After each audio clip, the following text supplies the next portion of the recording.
오늘도 여러분들께 사연을 소개해 드리려고 해요. 오늘은 드물게도 젊은 남성분이 사연을 보내주셨는데요. 저희 톡톡 사연을 틀어놓고 운전하시는 걸 즐겨 하신다고 합니다. 이 사연자분에게는 아주 깊은 지난날의 이야기가 존재한다고 하는데요. 어떤 이야기일지 저와 함께 만나보러 갈까요?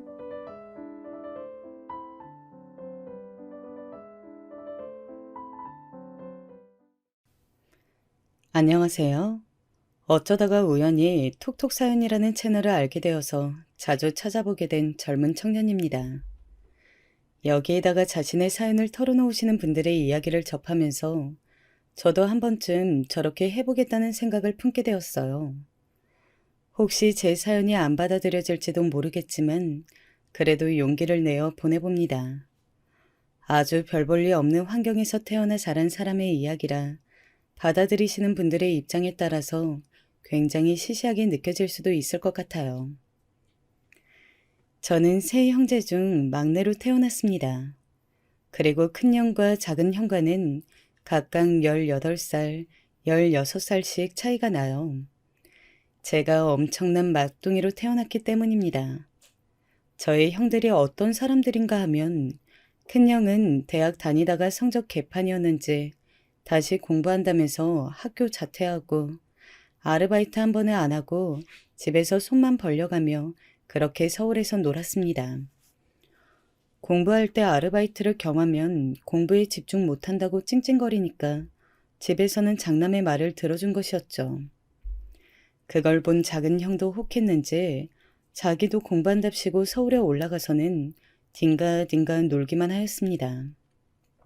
서울에 올라가서는 공부를 잘하기는커녕 아예 몇 년간 아무것도 하지 않는 자식 둘에 대한 원망은 나중에 막내인 저에 대한 기대로 번져서 부풀어 오르게 되었습니다. 초반까지만 해도 자식 새끼들이 서울에 가 있는데 아무리 쓸모없는 놈이라고 해도 어떻게 인연을 끊냐며 적금까지 깨가며 돈을 보내주셨던 게 부모님이라고 합니다. 네, 그랬었다네요.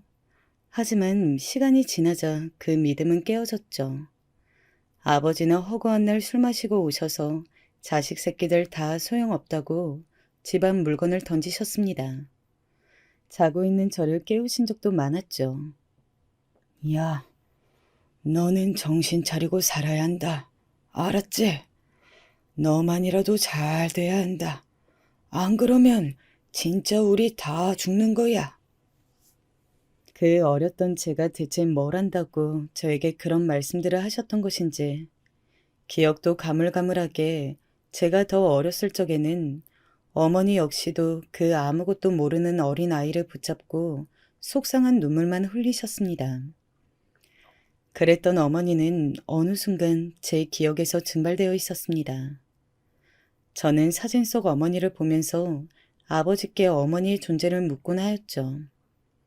너 4살 때 네 엄마는 하늘 날아갔다. 영영 가버렸어. 그러니까 이제 못 봐. 찾지 마. 그러면 아버지께서는 피곤한 얼굴로 그런 대답을 해주실 뿐이었습니다. 아버지는 작게 사업을 하셨었는데 그냥 저냥 운영이 되다가 부도가 나버렸습니다. 집에서 돈 나올 구석이 사라지자 큰형과 작은형은 아예 연락을 끊어버렸습니다. 자기들끼리 알아서 살겠다고요. 그 말인즉 자기들은 아버지와 어린 동생을 부양하기 싫다는 의미였습니다. 저는 매우 궁핍한 환경에서 살아야 했어요. 집안이 이 모양이니까 학창시절 집에 가기가 너무 싫었습니다. 그래서 일부러 독서실에서 밤 12시까지 더 공부하고 1시 정도를 집 주위 공원에 앉아 있다가 아버지께서 깊이 잠드셨을 쯤에 귀가를 하였습니다. 제가 고3 때 아버지께서는 웬 여자를 집에 데리고 오셨습니다. 이제부터 엄마라고 부르도록 열심히 노력해. 알았냐? 그러시더니 저보고 대뜸 그 여자를 엄마라고 부르라며 강요하셨죠. 아버지는 이미 연세가 상당하셨는데 그 여자는 누가 봐도 훨씬 더 젊어 보였거든요. 제 눈에는 이상한 그림이었습니다. 그리고 그 여자는 저를 거슬려 있으며 귀찮아 했어요. 그게 다 보였습니다. 아버지는 제가 그 여자한테 엄마 소리를 안 했다고 제 싸대기를 세게 날리시기도 하였습니다. 반쯤 술에 취하신 채로요. 성인이 되자마자 나는 무조건 이 집을 떠나야겠다. 저는 그렇게 굳은 다짐을 하게 됩니다. 그 여자는 매일을 저희 집에 있지는 않았지만 일주일에 4번은 왔습니다. 그 사실로만으로도 저는 숨이 막혔어요. 그리고 아버지는 술만 마셨다 하면 분노를 터뜨리셨습니다. 자식 새끼들 때문에 내 인생 망가졌어. 이거 어떻게 보상할 거야? 어? 아무런 죄도 없는 저를 보면서 그런 타박을 늘어놓으셨어요. 형들에게 잘못 투자한 건 아버지 선택이었으면서 왜 저에게 그러셨던 건지 황당하고 원망스러울 따름입니다. 너는 고등학교 졸업하자마자 무조건 돈 벌러 가라. 알았냐? 나는 너까지 책임질 돈은 없다. 그런 돈은 먹고 죽을래도 없으니까. 자식 새끼라곤 아주 꼴보기도 싫어. 저는 그렇게 시달리는 와중에 수능을 받고 꽤 좋은 결과를 얻었습니다. 원하던 대학에 합격할 수 있는 성적이었어요. 저는 담임 선생님께 집안 사정을 말씀드린 뒤 바로 가출을 하였습니다. 제 친구들은 수능 끝났다고 실컷 놀면서 연말 연시를 보낼 때 저는 혼자 서울로 상경해서 노숙 생활을 시작하였습니다. 할 줄 아는 건 공부뿐이었고 아는 것도 없었어요. 고속버스를 타고 서울에 딱 내리고 나니까 제 수중에 남은 돈은 6만 원 남짓. 아는 사람도 전무했었고 뭘 어디서부터 시작해야 할지 감조차 잡히지 않았습니다. 하루는 찜질방에서 자고 하루는 짐 들고 그냥 공원 벤치에 앉아서 꾸벅꾸벅 졸면서 그 추위에 밤을 새우고 그랬습니다. 배도 진짜 고팠는데 언제 일이 구해질지 모르니까 돈 아끼려고 식빵 사서 물통에 물 채워서 불려 먹었습니다. 아침 7시부터 오후 7시까지 카페 아르바이트를 했고 그 카페 뒤쪽이 유흥가였는데 끝나자마자 거기서 새벽 4시 마감 때까지 술집 아르바이트를 했습니다. 술집 아르바이트는 주급으로 나왔거든요. 그 돈을 받으며 이틀에 한 번씩 찜질방에 가서 잤는데 그것도 돈이 많이 깨지더군요. 그땐 여인숙이 뭔지도 몰랐습니다. 도저히 안 되겠다 싶어서 술집 사장님께 마감 청소 다 끝내놓고 잠시 대화를 요청드렸습니다. 그 앞에서 저는 무릎을 꿇고 사정했어요. 아예 갈 데가 없는데 돈이 없어서 사정이 어렵다고요. 그랬더니 사장님께서는 가게에서 자도 된다고 하셔서 그때부터는 그곳에서 잤습니다. 새벽 4시부터 2시간 30분 정도를 잤죠. 보일러 틀고 씻으면 혼날까봐 주방에서 얼어 죽을 것 같은데 찬물로 씻고 카페로 출근하고 그랬습니다. 그렇게 모은 돈으로 고시원에 들어갔어요. 창문도 없었고 화장실도 공동으로 썼지만 서울 하늘 아래 2발 뻗고 잘 수 있는 곳이 생겼다는 거에 저는 감사했습니다. 고시원 생활을 하게 된 바로 그 다음 날 혹시 아버지가 저를 찾으셨을까봐 서울 올라오고 나서 처음으로 담임 선생님께 전화를 드렸습니다. 선생님, 혹시 저희 아버지가 제 소식 안 물어보시던가요? 그런데 선생님께서 대답을 못 하시더군요. 머뭇대셨습니다. 아버지는 저를 전혀 찾지 않았던 겁니다. 저는 고등학교 졸업식에 가지 않았고 합격한 대학교 근처에서 새로 일자리들을 구했어요. 그런데 입학 이후부터는 돈이 들어갈 때가 많더군요. 그러다 보니까 1학년 1학기 학기 도중에 고시원을 나오게 됐습니다. 고시원 비용이 부족했거든요. 다시 오갈 곳 없는 놈이 된 것이죠. 공부할 책들 들어가 있는 큰 책가방 하나랑 세면 도구랑 장비랑 내 옷 몇 벌 없는 거 넣은 가방. 이걸 2개 들고 학교 생활을 했습니다. 그러다가 저의 딱한 사정을 아신 어떤 교수님께서 학교 바로 앞 본인의 원룸에 집 내버려두고 같이 생활하자고 말씀을 해주셨어요. 집세 아무것도 안 내도 되니까 공부 열심히 해서 장학금 받아서 그걸로 나중에 국밥이나 한 그릇 사줘라. 정말 고마우신 분이셨습니다. 한편으로는 난 왜 이런 동정받으면서 살아야 하느냐는 생각부터 오만 가지 불만이 들었습니다. 이건 너무나도 불공평한 인생이었죠. 다른 친구들은 아무도 의식주를 걱정하지 않고 있었으니까요. 수업이 끝나면 저는 도서관이나 열람실에 가서 공부를 하며 휴식도 같이 취했습니다. 밤에는 학교 근처의 호프집에 일을 나가서 마감 때까지 근무를 하였고요. 저는 거기서 일하는 동안 늘 빨리 출근하러 가고 싶었습니다. 왜냐하면 남들이 안주 남긴 거 제가 버리는 척하면서 먹을 수 있었거든요. 남들이 침을 튀겼든 포크로 난잡하게 난도질을 해놨든 저는 그게 맛있었습니다. 생각해보자면 저는 이때가 제일 많이 울었던 것 같네요. 나도 20살 어린 나이였어요. 갓 성인이 되었고 술 먹고 고주망태도 한 번쯤 되고 싶었고 만취해서 오바이트도 한번 해보고 싶었거든요. 용돈이 좀 부족하네. 그냥 아르바이트나 한 개 할까? 이런 얘기들을 자주 들을 수 있었는데 그럴 때마다 상대적인 박탈감이 찾아왔습니다. 나는 아르바이트 안 하면 굶어 죽는데 아예 학교도 못 다닐 텐데 쟤들은 용돈벌이로 생각하는구나. 세상이 불공평하다고 느껴질 때 그리고 저를 두고 일찍 세상을 떠난 어머니에 대한 그리움과 저를 내팽개치신 아버지에 대한 원망이 밀려올 때 저는 터져나오는 눈물을 문질러 닦아야만 했습니다. 저는 그렇게 힘들고 구질구질하게 살면서도 학창시절부터 항상 스스로에게 되뇌이던 말이 있었습니다. 나는 20대에 돈을 많이 벌 것이다. 돈을 많이 벌어서 결혼을 할 것이고 그리고 아이를 가진 아버지가 될 것이다. 왜 이런 다짐을 하게 되었는가는 저도 정확하게 모릅니다. 그냥 언젠가부턴가 스스로에게 저런 말을 주문처럼 걸게 되었더라고요. 아무래도 불우한 가정 환경이었기 때문에 하루빨리 정착해서 안정적인 가정을 만들어 누리고 싶었나 봐요. 경제적으로 힘들었던 환경이었기 때문에 반드시 돈을 벌겠노라 하는 다짐이 생겨났을 테고요. 이를 악물고 그 목표인 20대의 첫 페이지를 열어가던 그때 저는 대학 동기 친구들로부터 심한 평가를 듣게 되었습니다. 저는 서울에 올라오기 전까지만 해도 지방의 소도시에 사는 뭣도 모르는 학생이었고 가정 환경이 개판이었기 때문에 문화적으로 많이 누린 것도 없었죠. 그래서 머릿속이 백지였던 겁니다. 그런 제가 자기들보다 많이 뒤처진다는 것을 걔네들은 한눈에 알아봤던 거예요.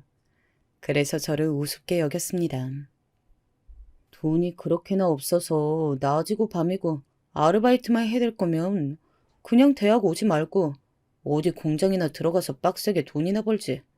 그런 판단도 못하나?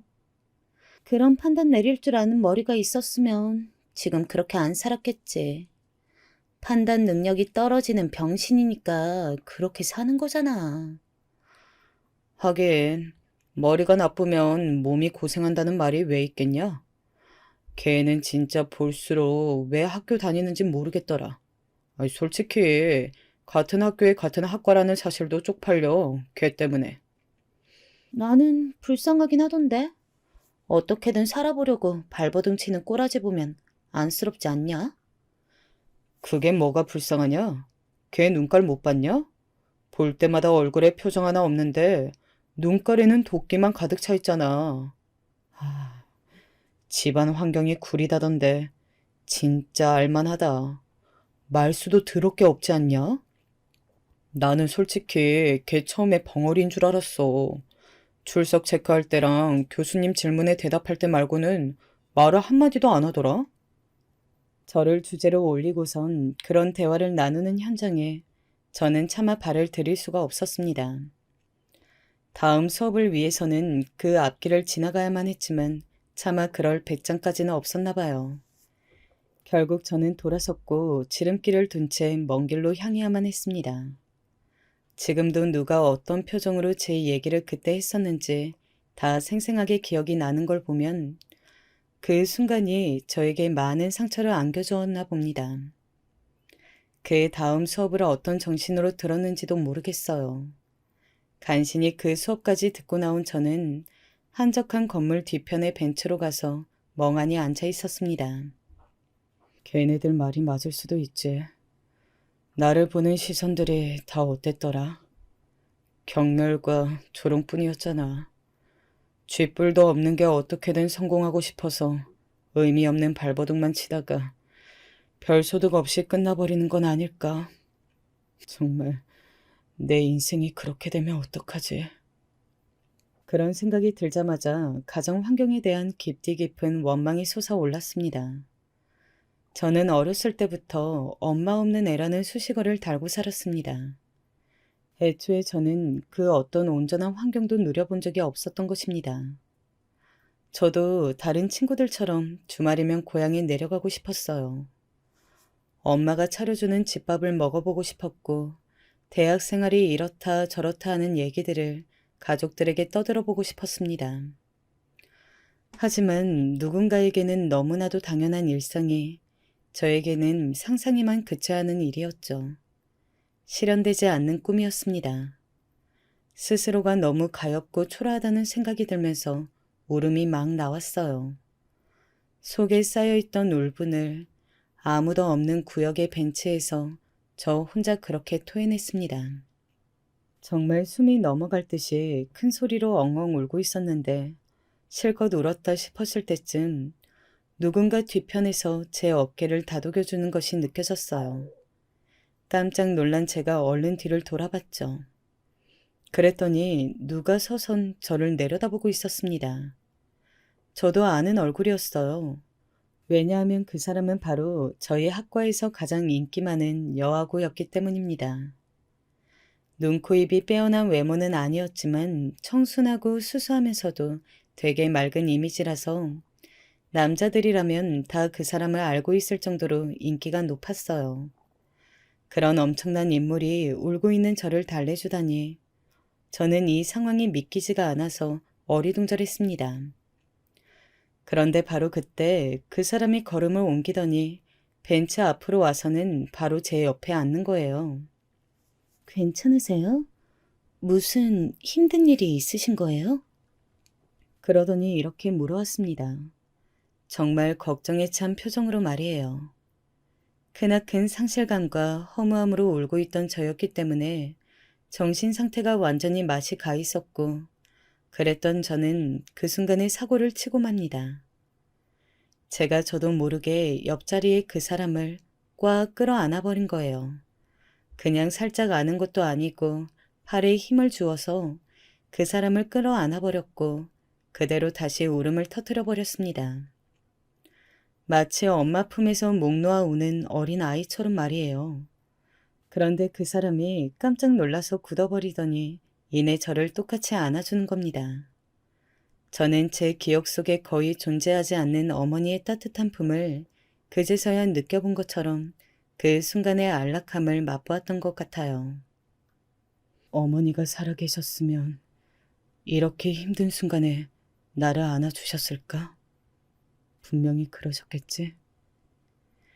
그런 생각들로 한참 동안이나 그 사람을 안고 있었습니다. 문득 정신이 들었을 때가 돼서야 그 사람을 놓아주었죠.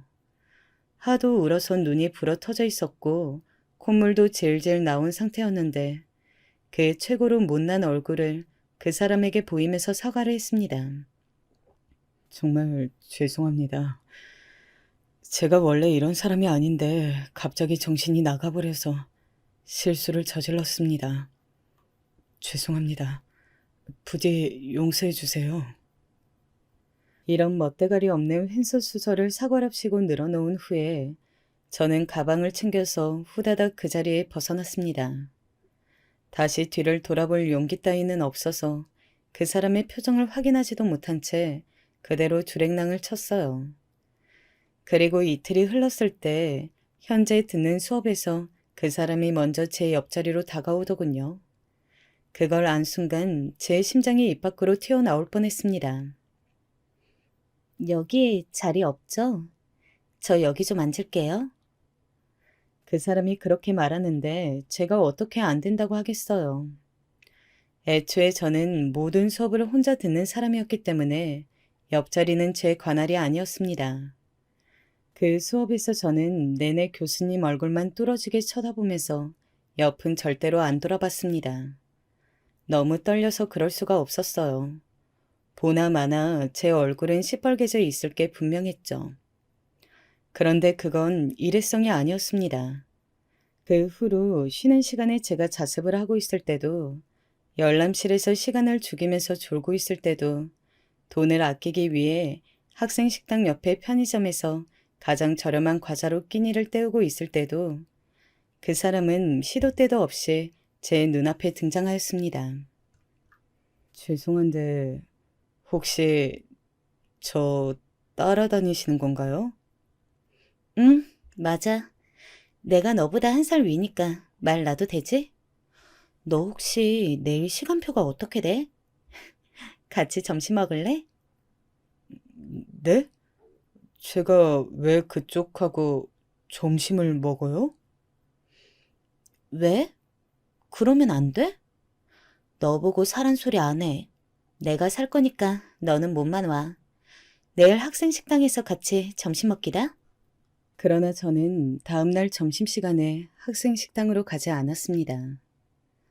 학교 안에 있는 매점에서 삼각김밥을 하나 사다가 그걸 혼자 까먹었어요. 그랬더니 다음에 저랑 마주쳤을 때 그 사람이 화를 내면서 다가오더군요. 자기를 왜 바람 맞췄냐면서요. 저한테 왜 이러시는지 모르겠는데 이러지 마세요. 저랑 있으면 괜히 안 좋은 소리 듣게 되실 거예요. 좋지 않은 소문만 생길 거라고요.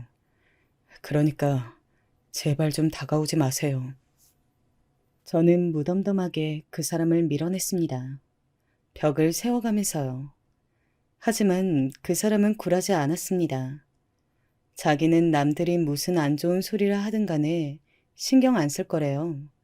그냥 제가 궁금하고 제가 알고 싶어서 다가온 거라고 하였습니다. 정말 혼란스럽더라고요. 제 인생은 지독한 외로움과 고독으로 점철되어 있었습니다. 고작 20년 살았다고는 믿어지지가 않을 정도였죠. 체감으로는 최소 30년 이상은 산 것 같았거든요. 그런 저에게 왜 그 사람처럼 누가 봐도 멀쩡한 사람이 먼저 접근을 해오는 것인지 저한테는 아무것도 뜯어갈 게 없었는데요. 설렘보다는 의문이 앞섰고 기대보다는 두려움이 컸습니다. 저는 제 앞가림조차도 힘들어서 허덕이는 신세였으니까요. 그럼에도 그 사람은 저에게 계속해서 다가왔어요. 먹을 거 챙겨와서 제 옆에서 먹고 나눠 먹자고 하면서 자꾸 먹을 걸 주고 자기 수업 끝나면 다시 또 와서 제 옆에서 공부하고 지치지도 않고 이걸 매일 반복하는 겁니다. 서서히 그러나 분명히 제 마음이 움직이기 시작하더군요. 얼굴도 예쁘게 생겼잖아. 이런 사람이 내가 좋아서 이럴 리는 없어. 그러니까 동정심이겠지. 만에 하나 정말로 내가 좋아서 이런다고 한들 내가 지금 연애나 할 때야? 그럴 시간에 아르바이트 하나라도 더 해야 돼. 이런 독한 마음가짐으로 저 자신을 달래보았으나 한번 움직이기 시작한 마음을 멈추게 하는 것이란 불가능했나 봅니다. 그런 저를 파악이라도 한 것인지 그 사람은 저에게 적극적으로 고백을 해왔습니다. 사귀어 달라고요. 눈깔에 도끼만 가득 차 있고 인상도 차갑고 아무도 저랑 안 친해지고 싶어하는 저 같은 사람이 진짜로 좋아서 지금 이러시는 거예요? 제가 떨리는 목소리로 저런 멍청한 질문을 해버렸을 때 그 사람은 환하게 웃으면서 고개를 끄덕여 주었습니다. 이때 진짜 누가 제 머리통을 망치로 내려치는 줄 알았어요. 머리가 띵하니 어지럽고 심장이 두근거렸죠. 떨림을 숨길 수 없었던 저는 제 인생의 첫 연애를 그 사람과 하게 되었습니다. 그 사람은 다른 자기 나이 또래 여자들과는 좀 많이 달랐습니다. 제가 그랬듯이 말이죠. 성격이 대체로 차분했고 찡찡대는 것도 없었고 사치와는 거리가 아주 멀었습니다. 술자리를 싫어했고 남자들한테 그렇게나 인기가 많았음에도 번호 한 번은 알려주지 않았어요. 책임감이 강하고 다부졌죠. 그 사람 역시도 내면에 깊은 결핍과 상처가 있기에 저와 비슷하다는 사실을 알기까지는 그리 오래 걸리지 않았습니다. 부친이 잦은 바람을 피웠고 그로 인해 가정에 큰 고통을 받았었대요. 그러더니 언제부턴가 술만 마시며 엄마랑 나를 그렇게 때려댔어. 복날이 개처럼 두드려 맞는다는 표현은 그럴 때 쓰면 딱 맞는 표현이었을 거야. 이혼을 안 해준다고 난리를 쳐서 엄마랑 나는 결국 집을 떠나 도망을 쳤어야만 했고. 정말 지옥 같은 나날이었어. 나중에 그 사람의 부모님은 결국 이혼을 하셨다고 했습니다.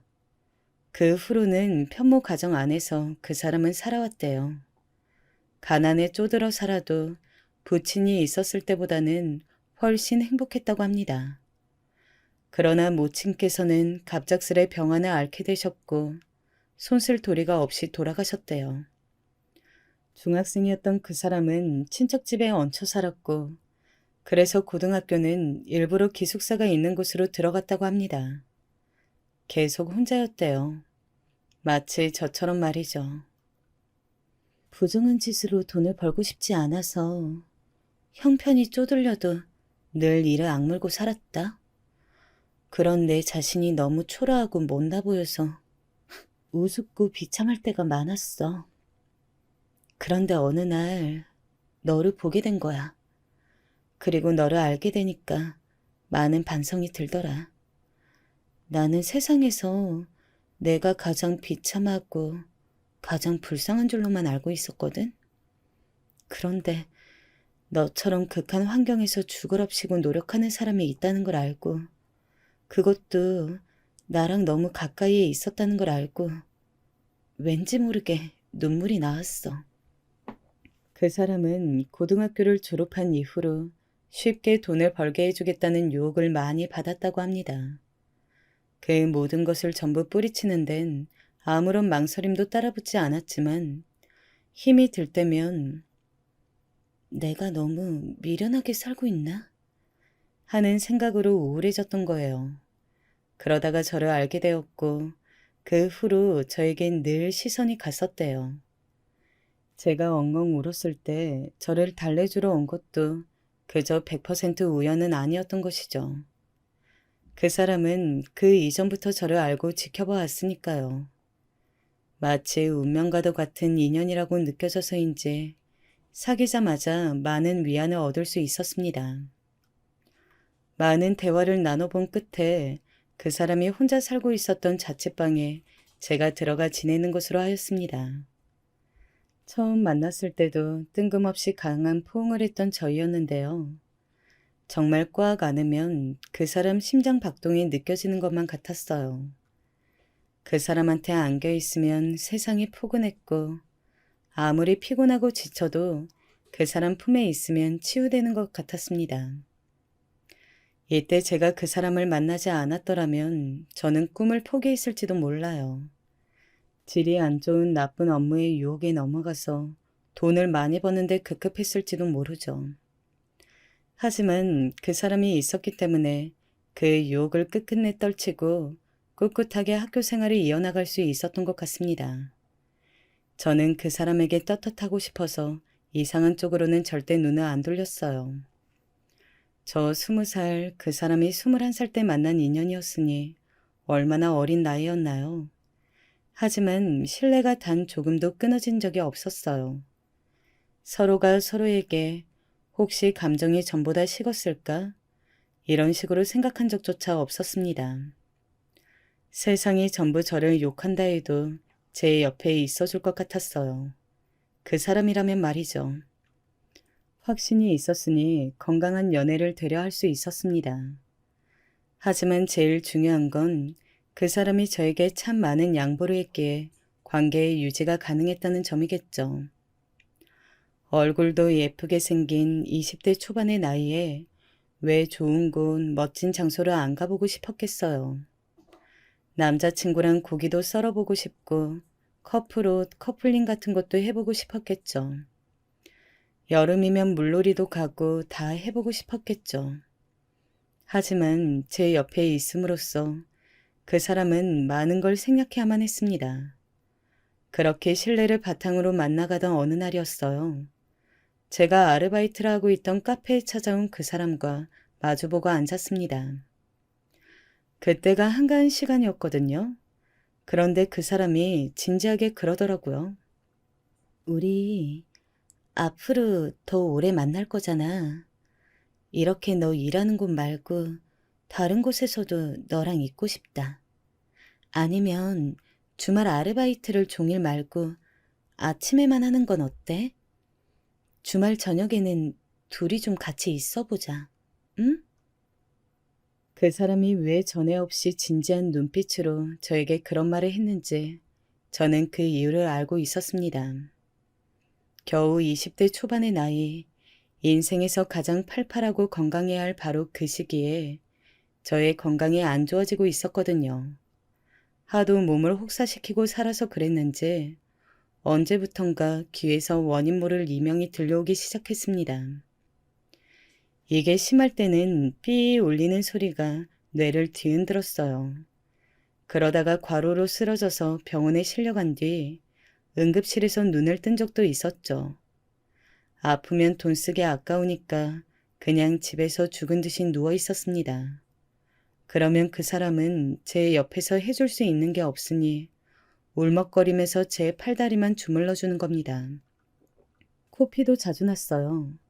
자다가 일어나서도 코피를 질질 흘려대니까 그 사람이 그 장면을 목격하고는 기겁을 했습니다. 이대로는 안 되겠다 싶어서 저에게 일을 줄이라고 한 것이었죠. 정말 미안한데 조금만 더 기다려주면 안 될까? 아직은 안 돼. 지금은 그 어떤 일도 못 그만둬. 저는 단호한 표정으로 대답했고 그 사람은 내내 의연하게 유지해왔던 표정을 그제서야 무너뜨렸습니다. 우는 그 사람을 보고도 저는 제 고집을 꺾지 않았어요. 미련하다면 정말 미련했었네요. 그때로부터 얼마 지나지 않아서 그 사람은 저에게 이별 통보를 해왔습니다.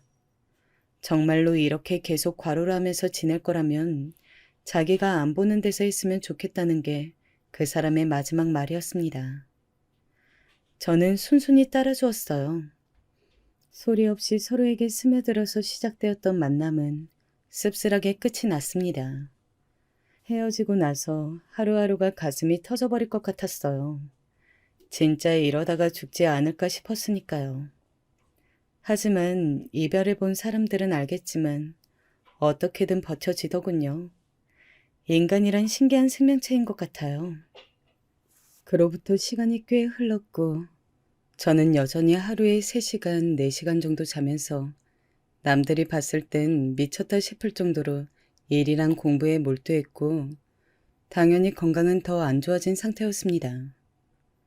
위궤양도 걸리고 이명은 더 심해졌고 피로가 한도 이상으로 쌓여서였는지 폐결핵도 걸려서 입원까지 했었어요. 그럼에도 하루를 온전하게 안 쉬었네요.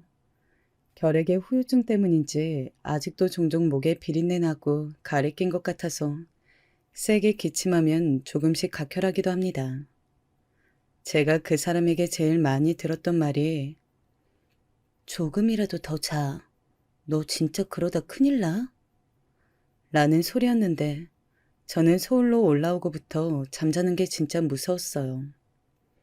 여느 대학생들처럼 똑같이 자면 저는 밑바닥에서 아르바이트만 하다가 늙어 죽을 것만 같았거든요. 하늘이 보기에도 간절하고 불쌍하였는지 건강은 계속 안 좋아졌지만 제 능력은 인정을 받게 되었습니다. 갑자기 제 공로가 인정되는 일도 생겨났어요. 감당이 안 될 정도로 좋은 기회도 많이 들어왔습니다. 힘들 때는 그렇게 꼬여가면서 저를 괴롭히던 삶이 풀릴 때는 꼭 마법처럼 아무렇지 않게 풀리더군요. 자연스레 돈이 따라왔어요. 돈을 꾸준히 벌기 시작하다 보니까 연애할 기회도 생겨났는데 제 쪽에서 다 거절했습니다. 저라는 사람이 다시 누군가를 만난다는 게 상상이 안 갔거든요. 그렇게 지내던 어느 날이었어요.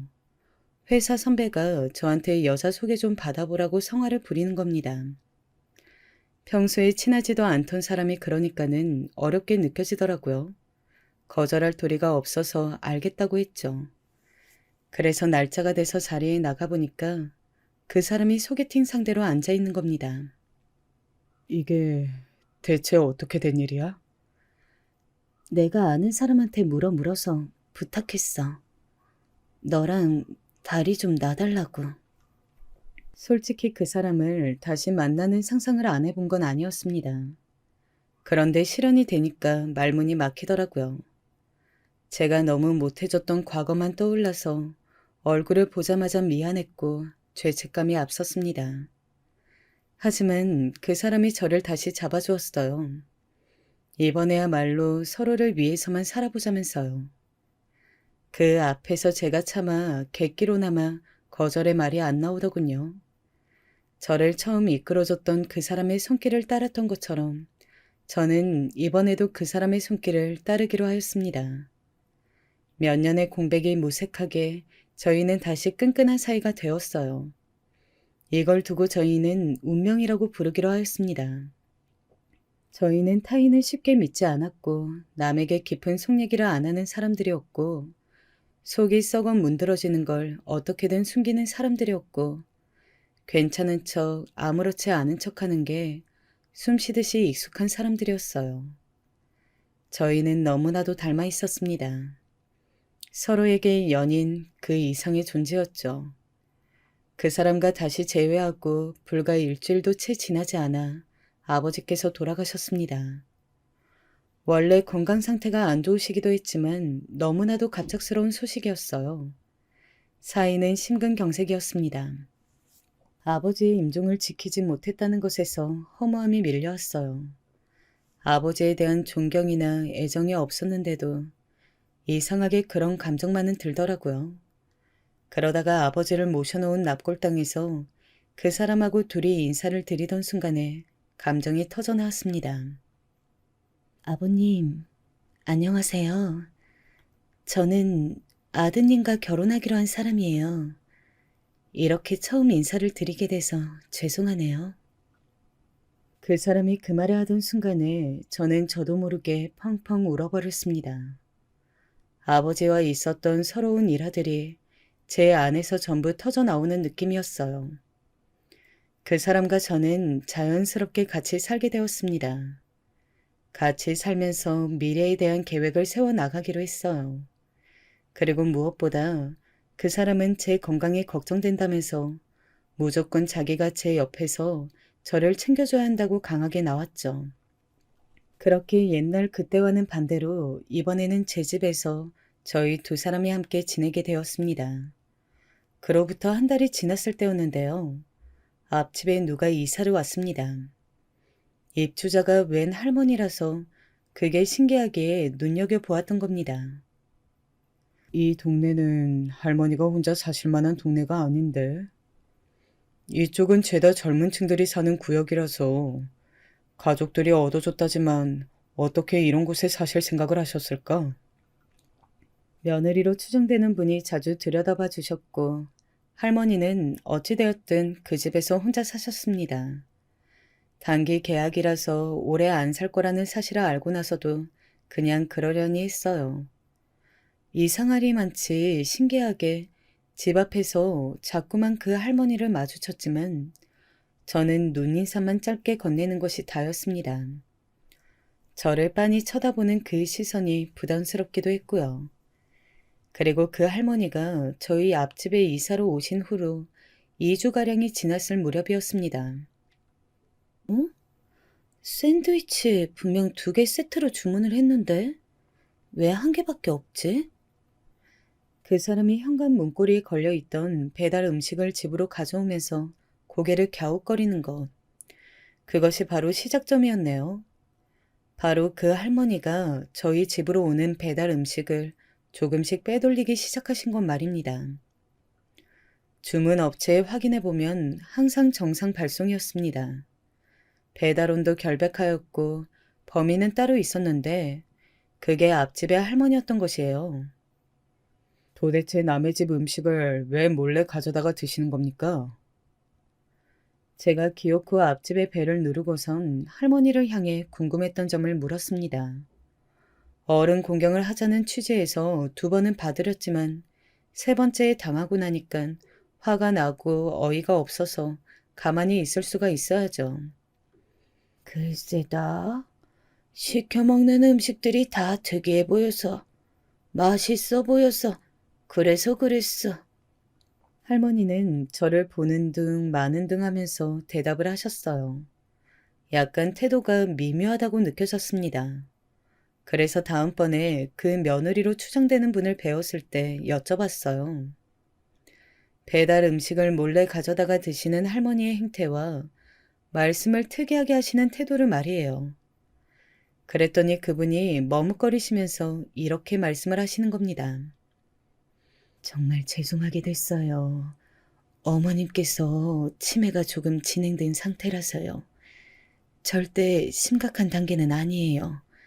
아직 일상생활에 무리는 없으실 단계예요.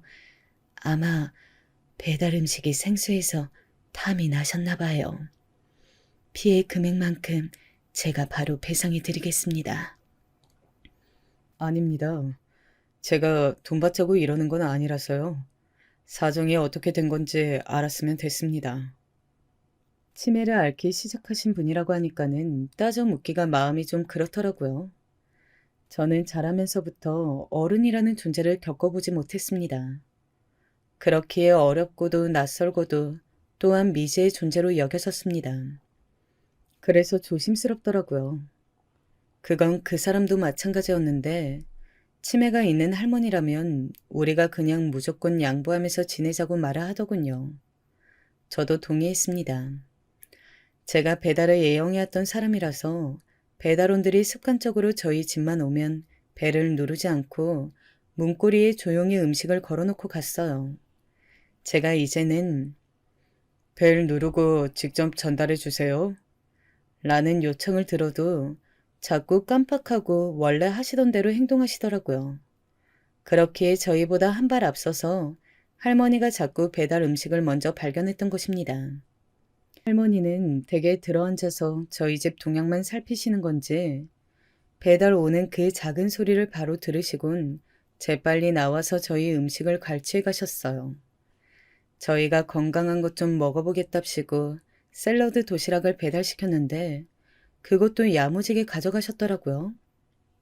이제는 안 가져가시면 그게 더 신기할 것 같아. 음식을 잘 드시는 것 같으니까 건강하신가 봐. 그게 참 다행이네. 그 사람이 먼저 그렇게 말을 해오면 저는 무조건적으로 동의를 표했습니다. 그 사람이 괜찮다는데 제가 뭔데 나서나 싶었네요. 그래서 할머니의 행태를 묵인하였습니다. 그러기를 석 달째였는데요. 추석이 다가와서 저랑 그 사람은 여행을 떠났습니다. 명절이라고 해봤자 저희 2사람에게는 찾아가서 만날 가족이 따로 없었으니까요. 미리 계획했던 여행을 다녀왔죠. 벌써 연휴 기간이 다 끝나버린 것에 아쉬워하면서 귀가를 하였을 때 저희 집 우편함에 편지가 꽂혀져 있는 게 보였습니다. 명세서 외에 우편물이 꽂힌 건 그때가 처음이었어요. 웬 편지야? 나한테 쓴 거잖아. 그리고 우표가 안 붙여져 있네. 정말? 그렇다는 말은 우체국을 통해서 보낸 게 아니라 직접 우리 집 우편함에 넣어놨다는 얘기잖아. 대체 그게 뭐야? 누가 쓴 거야? 집으로 들어서자마자 저는 그 편지를 뜯어보았습니다. 봉투에는 제 이름만 쓰여 있었거든요. 최진석 앞. 이렇게 아주 간단히 말입니다. 하지만 안에 든 편지지를 펼쳐본 순간 편지의 첫머리에 진서가 고맙다 라고 적힌 것을 본 순간 저의 심장이 철렁 내려앉았습니다. 어떻게 이런 일이 있을 수가 있어? 앞집의 할머니? 저는 도저히 믿을 수가 없어서 넋이 나간 채로 중얼거리면서 편지를 읽어 내려갔습니다. 진서가 고맙다. 이날 이때까지 건강하게 잘 살아줘서. 나는 지금까지 살아오면서 단 한순간도 너를 잊은 적이 없었단다. 너의 곁을 떠난 지 얼마 되지 않았을 때도 내가 두고 온 그 어린 아들이 눈을 감아도 선명하게 보이는 것에 잠을 이루지 못했었지. 나는 너무 나약했고 또 비겁했기에 너의 손을 놓아버리고 내가 이룬 가정을 뒤로 한 채 집을 떠났었어. 그 무렵에 나는 네 아버지란 사람으로부터 반드시 죽여버리겠다는 협박을 나날이 받고 있었고 제정신이 아니었지. 그러다 네 아버지가 너를 데리고 가서 다른 여자와 바람을 피우는 광경을 목격하곤 미쳐버렸던 거야. 나만 빠지면 가정이 잘 돌아갈 것만 같은 생각. 그것이 크게 사로잡혔던 어느 날 나는 짐을 싸서 집을 빠져나왔어. 멀리 멀리 거처로 옮긴 이후로는 다시 집에 가보질 못했지. 네가 성인이 된 나이가 되었을 때 다시 집으로 돌아가 봤지만 너는 없었고 네 아버지의 손찌검만이 나를 반겨주었어. 내가 죽었다고 너에게 말을 했고 너는 그걸 믿은 채로 엄마라는 존재를 전혀 찾지도 않으면서 컸다는 네 아버지의 말을 듣고는 상심해버렸나 봐. 네가 행복하게 잘 지내고 있단 얘기를 듣고 그것으로 만족하며 발길을 돌려버렸단다. 세월이 흘러 네 아버지의 부고를 접하게 되었고 나는 먼 발치에서 너를 지켜보았어. 늠름하게 커버린 너를 보면서 네 지난 인생이 궁금해졌고 네 옆에 아리따운 아가씨는 어떤 사람일지 궁금해졌지. 나에게 많은 시간이 남아있지 않기에 더욱 그랬던 것 같구나. 죽을 날을 받아놓으니까 세상에 무슨 미련이 또 이렇게 생기는지. 너와 앞집에 살면서 되도록이면 너를 자주 보고 싶었단다. 네가 만난 그분은 나의 며느리가 아니라 나와 오래 인연을 맺어온 사회복지사 선생님이셔. 나의 바람을 듣고 묵묵히 도와주셨지.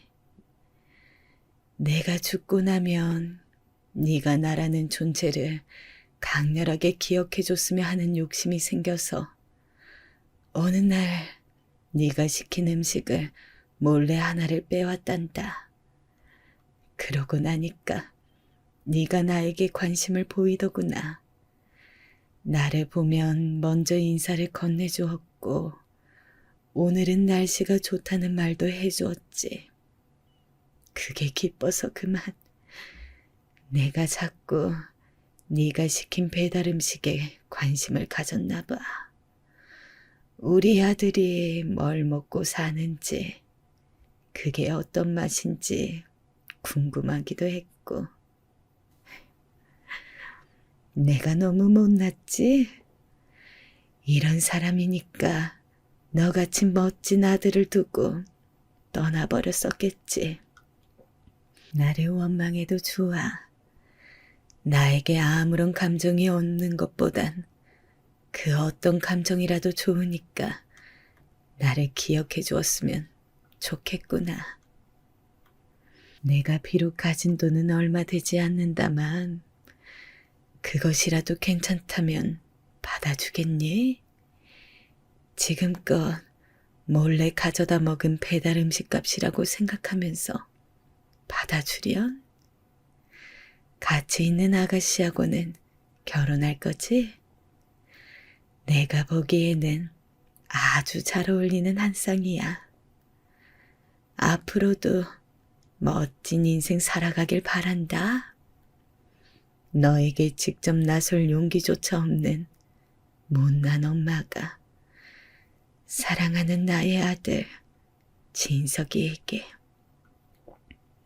눈물이 앞을 가려서 그 편지를 다시 읽고 또다시 읽고를 반복한 끝에야 오롯이 문장들을 눈 안으로 담아낼 수 있었습니다. 제가 아려오는 가슴을 치면서 오해할 때 편지의 내용을 알고는 깜짝 놀란 그 사람이 바로 집을 뛰쳐나가서 앞집의 문을 두드렸습니다. 그러나 저희가 추석 연휴를 즐기고 오는 동안 이미 집은 비어진 상태였죠. 그분이 나의 어머니셨구나. 돌아가신 게 아니었구나. 지금까지 내가 잘못 알고 있었던 거야. 만약에 진작 만나뵐 수 있었다면 내가 다르게 살았을 텐데. 아니, 지금이라도 바로 알아뵀어야 했는데. 만감이 교차하였습니다. 제가 살아온 인생의 모든 순간들이 제 머릿속을 스쳐갔어요. 아주 옛날 사진 속에만 남아있던 어머니라는 존재가 현실에 지금까지 계셨다는 사실이 저를 미치게 만들었습니다. 당장의 주민센터부터 찾아가서 어머니를 찾을 수 있는 방도를 문의했습니다. 등록 주소지를 확인할 수 있었지만 그것뿐이었어요. 그 사람과 다급하게 찾아가 본 그곳에는 어머니가 계시지 않았습니다. 이미 옛날에 그곳을 떠나신 모양이었죠. 집주인에게 연락을 해서 앞집에 계약을 했던 사람들의 정보를 물었습니다. 그런데 개인정보를 알려줄 수 없다고 완강하게 버티더군요. 제가 설득에 설득을 거쳐 이튿날에 번호 하나를 받아낼 수 있었습니다. 연락을 해보니까 제가 며느리로 오인했던 그 사회복지사분이시더라고요. 어머니를 꼭 만나 뵙고 싶으니까 주소를 알려달라고 간청드렸습니다. 저랑 그 사람이 떨리는 마음을 안고 도착한 곳은 병원이었습니다. 그리고 이미 어머니의 의식은 흐려져 있을 대로 흐려져 있었습니다. 순식간에 상태가 나빠졌다고 하였습니다. 마치 저희 집의 앞집에 계시는 동안에는 기적이라도 일어나 잠깐이나마 괜찮으셨던 것 같다고 사회복지사분께서는 그렇게 말씀해 주셨어요. 어머니, 저예요. 저 막내 아들 진석이요. 늦둥이 진석이요. 제가 얼마나 외롭게 살아왔는지 아세요? 얼마나 아등바등하면서 여기까지 왔는지 아시냐고요. 모르시잖아요.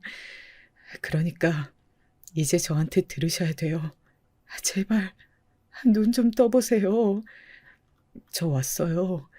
어머니 아들이 왔다고요. 저는 울며 외치는 동안 어머니의 손을 꼭 붙잡아 드렸습니다. 이윽고 어머니의 감은 눈에서는 눈물 한 줄기가 흘러내렸어요. 그 모습을 보면서 그곳에 있는 사람들이 다 눈물을 흘리는 가운데 어머니는 조용히 숨을 거두셨습니다. 끝내 저와 어머니 대 아들로서는 대화를 나눠보지도 못하신 채 그렇게 떠나셨습니다. 허무하기도 하였고 원망도 조금 들었어요. 그러나 어머니의 입장과 선택도 존중하겠다는 생각이 들자 마음이 한결 나아졌습니다. 생애 마지막의 순간에 저를 찾아오셨다는 사실 하나만으로도 왠지 모를 위안이 되더라고요. 어머니가 돌아가시면서 저에게 유산으로 약 7천만 원 가량을 남겨주셨습니다. 저는 이 금액의 일부를 어머니가 생전에 좋은 추억을 보내셨다는 복지센터와 관련 시설에 기부를 하였습니다. 어머니와 절친하게 지내셨던 사회복지사분께도 그분이 완강히 거절하시는 걸 이겨내고 얼마간의 돈을 들였어요. 이제 부부가 된 저희 두 사람은 나머지 금액을 저희가 부부로서 새로운 출발을 하는데 보태기로 하였어요. 그럼으로써 영원히 어머니의 존재를 기억하고 절대 잊지 않으려고 합니다. 저라는 존재를 이 세상에 태어나게 해주신 분이 바로 어머니셨죠. 때로는 내가 왜 태어나서 이런 고통을 겪어야 하나 싶은 원망 섞인 생각도 하면서 살았지만 지금은 전혀 그렇지 않습니다. 그리고 이제는 저 자신을 위해서도 건강과 행복을 찾아가며 살아가려고 노력 중이에요. 지나간 날들보다 저에게는 다가올 날들이 분명 더 멋지리라는 걸 저는 알기 때문입니다. 별 볼 일 없는 저의 이야기 지금까지 들어주셔서 감사합니다. 여러분의 인생에 멋진 순간들이 많이 남아있기를 제가 기도해 드리겠습니다.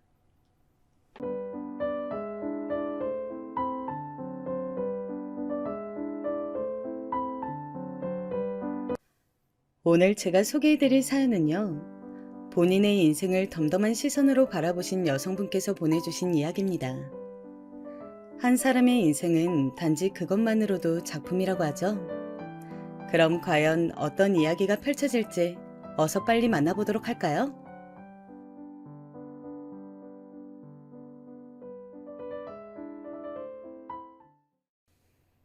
안녕하세요. 톡톡 사연 늘 즐겨보고 있습니다. 보기만 하다가 제가 드디어 직접 사연을 써보기도 하네요. 어쩌면 별것 아닌 사연이 될 수도 있어요. 사실은 제가 살아오면서 보고 듣고 느낀 것을 잔잔하게 꺼내어보고 싶은데 저도 잘 모르는 사람들한테 이야기를 하고 싶거든요. 바로 이 바람을 가지고서 사연을 작성하게 되었습니다. 톡톡 사연을 볼 수 있는 유튜브가 유행하기 전에는 오로지 TV뿐이었죠. 저도 TV를 참 즐겨보는 사람입니다. 요즘도 연속극은 꼬박꼬박 챙겨보고 있어요. 그러다가 얼마 전에 문득 TV에서 나이 지긋하신 할머니들이 사는 시골 마을이 나왔는데 그러면서 저는 한참 추억 여행에 빠져들고 말았습니다. 저의 인생에 존재하셨다가 떠나신 저의 할머니가 생각났기 때문이죠. 저는 지금 대도시에 살고 있지만 제가 한때 신세를 지기도 했던 할머니의 댁은 어느 산골 마을에 자리해 있었습니다. 당시 이웃집들의 가구 수가 30가구나 되었을까요? 아침 저녁으로 쳐다보게 되는 높디 높은 산은 사방으로 밋밋하게 그 산줄기를 문어발처럼 수없이 뻗어놓아서 그 산튼성이마다 골짜기마다 크고 작은 마을들이 마치 숨바꼭질하듯이 숨어 있었습니다. 할머니의 댁은 그 마을들 중에서 작은 마을에 해당되었죠. 주로 고추 농사들을 하면서 살았어요. 70대는 물론이고 80대의 할머니들까지 꼬부라진 허리들을 한 채 농사철이면 모두 밭에 나가서 큰 일꾼 노릇을 하였더랍니다. 그랬던 할머니들이 하나둘씩 세상을 떠나게 되시면 이제 마을에서는 일꾼을 얻지 못해 농사의 규모를 많이 줄일 수밖에 없는 것이었죠. 젊은이들이라고 해봤자 2-명 정도 있었어요. 힘을 잘 쓴다는 아저씨들도 기계로 무엇을 실어 나르거나 한꺼번에 후다닥 해치우는 일이나 잘할 뿐 밭고랑에 앉아서 온종일 풀을 뽑거나 고추를 따는 일은 대체로 싫어하였습니다. 허리가 꼬부라진 할머니들은 일을 빨리 하지는 못하지만 엎드려서 쉬지 않고 꾸준히 하니 힘이 센 젊은 아저씨들보다 훨씬 더 나았죠. 그런 중요한 일꾼들이 세상을 하나둘씩 떠나니 농사일이 순조롭게 이어지기란 쉽지 않았던 때, 그 시기에 저는 그 마을에 얼마간 지내며 할머니와 일상을 보내었습니다. 저희 할머니도 그러하였지만 마을의 모든 할머니들은 혼자 지내고 계셨습니다. 자식들이 전부 먼 도시로 떠난 탓이었죠. 돈벌이를 하려고 농사를 짓는 집들은 집마다 집이 산더미처럼 지고 사는데 이 할머니들은 제 땅 한편 없이 오두막집에 살아도 빚 없이 지내었습니다.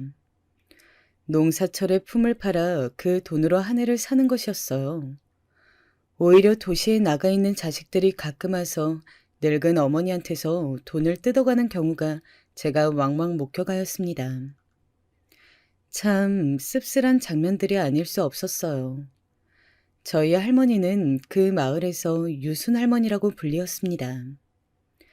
옛날부터 아낙네들은 이름이고 성이고 없었다죠. 서울서 왔으면 서울댁이고 전주서 왔으면 전주댁, 경상도 한실 골짜기에서 왔으면 한실댁라고 했을 뿐이었다고 하니까요. 그런데 무슨 댁이 아니고 유순 할머니라고 하게 된 것은 손녀의 인상이 강렬했기 때문입니다. 제 이름이 바로 유순이었거든요.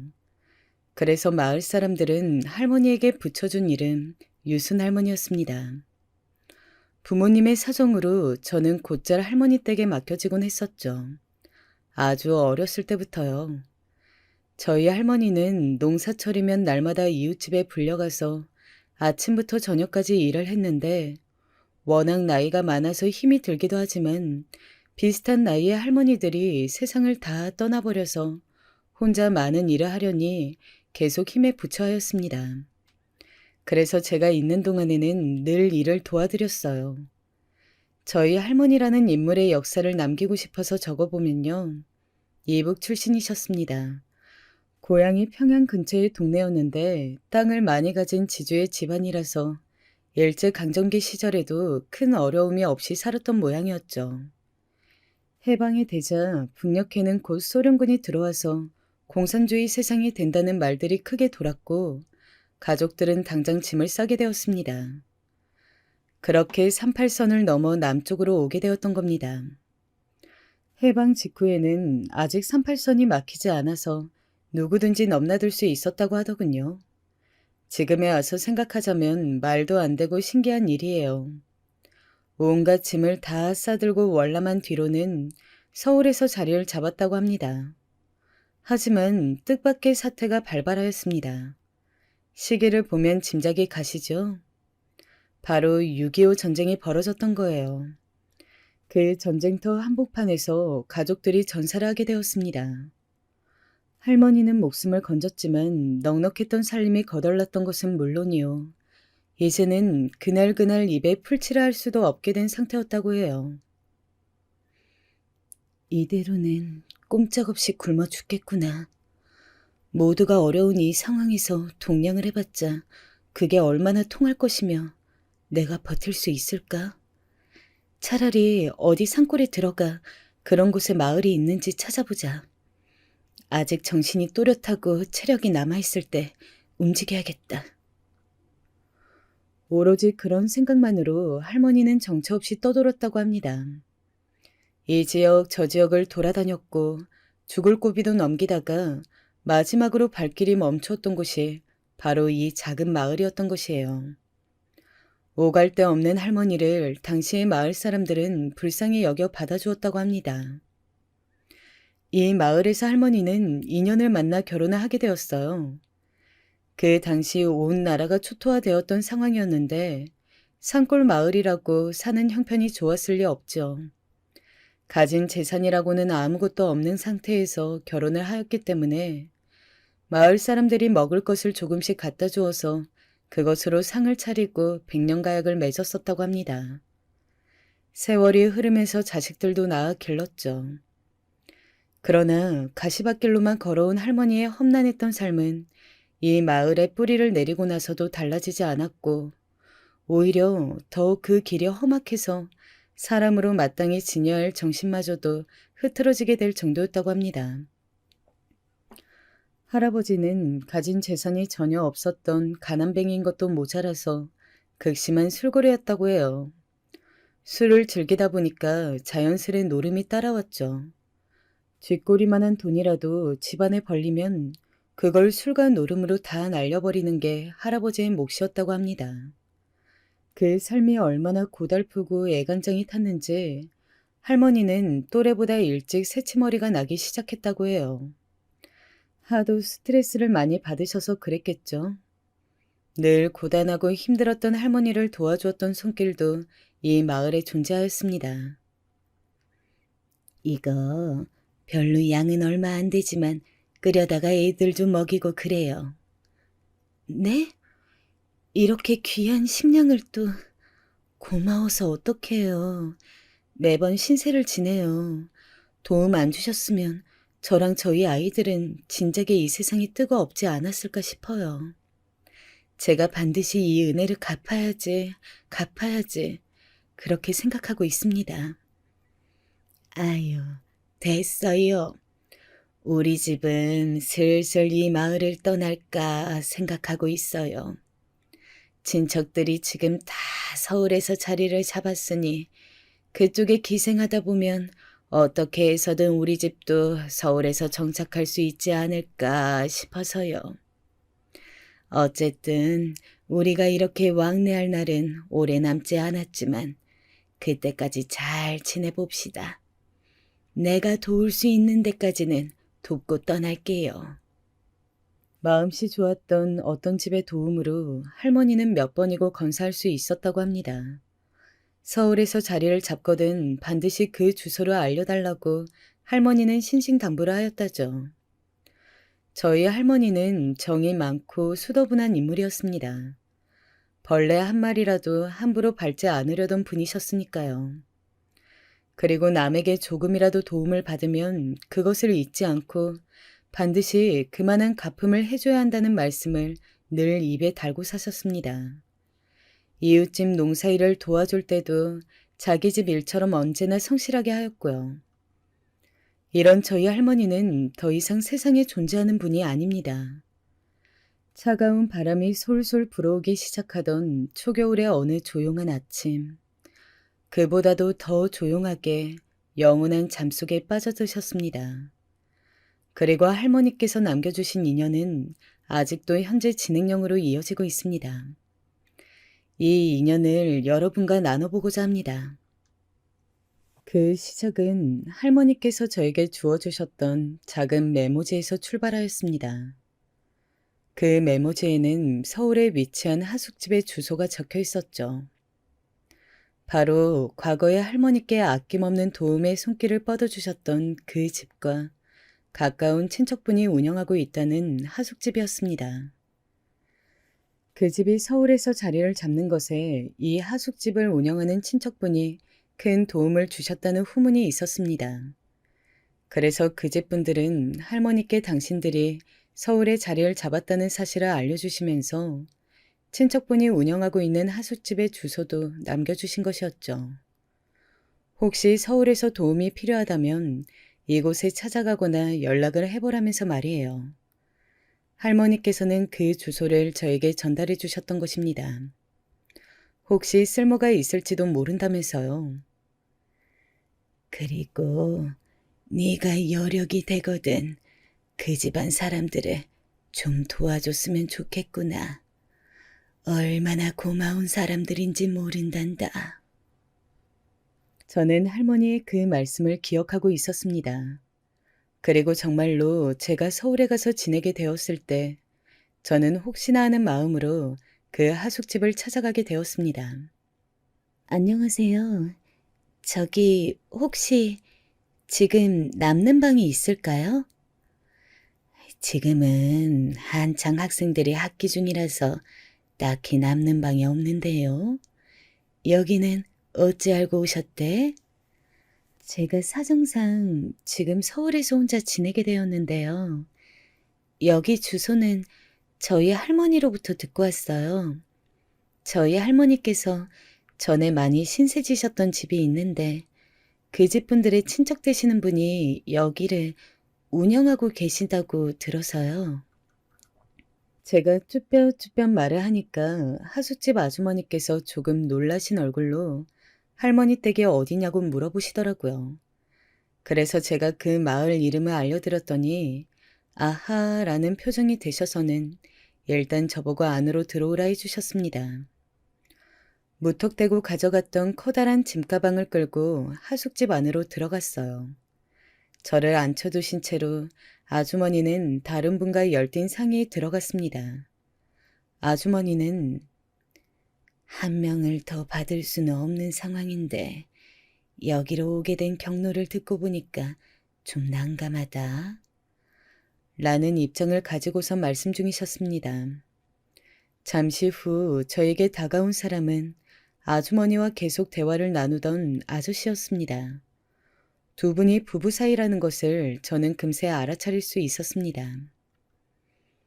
딱 보니까 여기 말고는 따로 갈 때도 생각 안 하고 온 것 같은데 맞죠?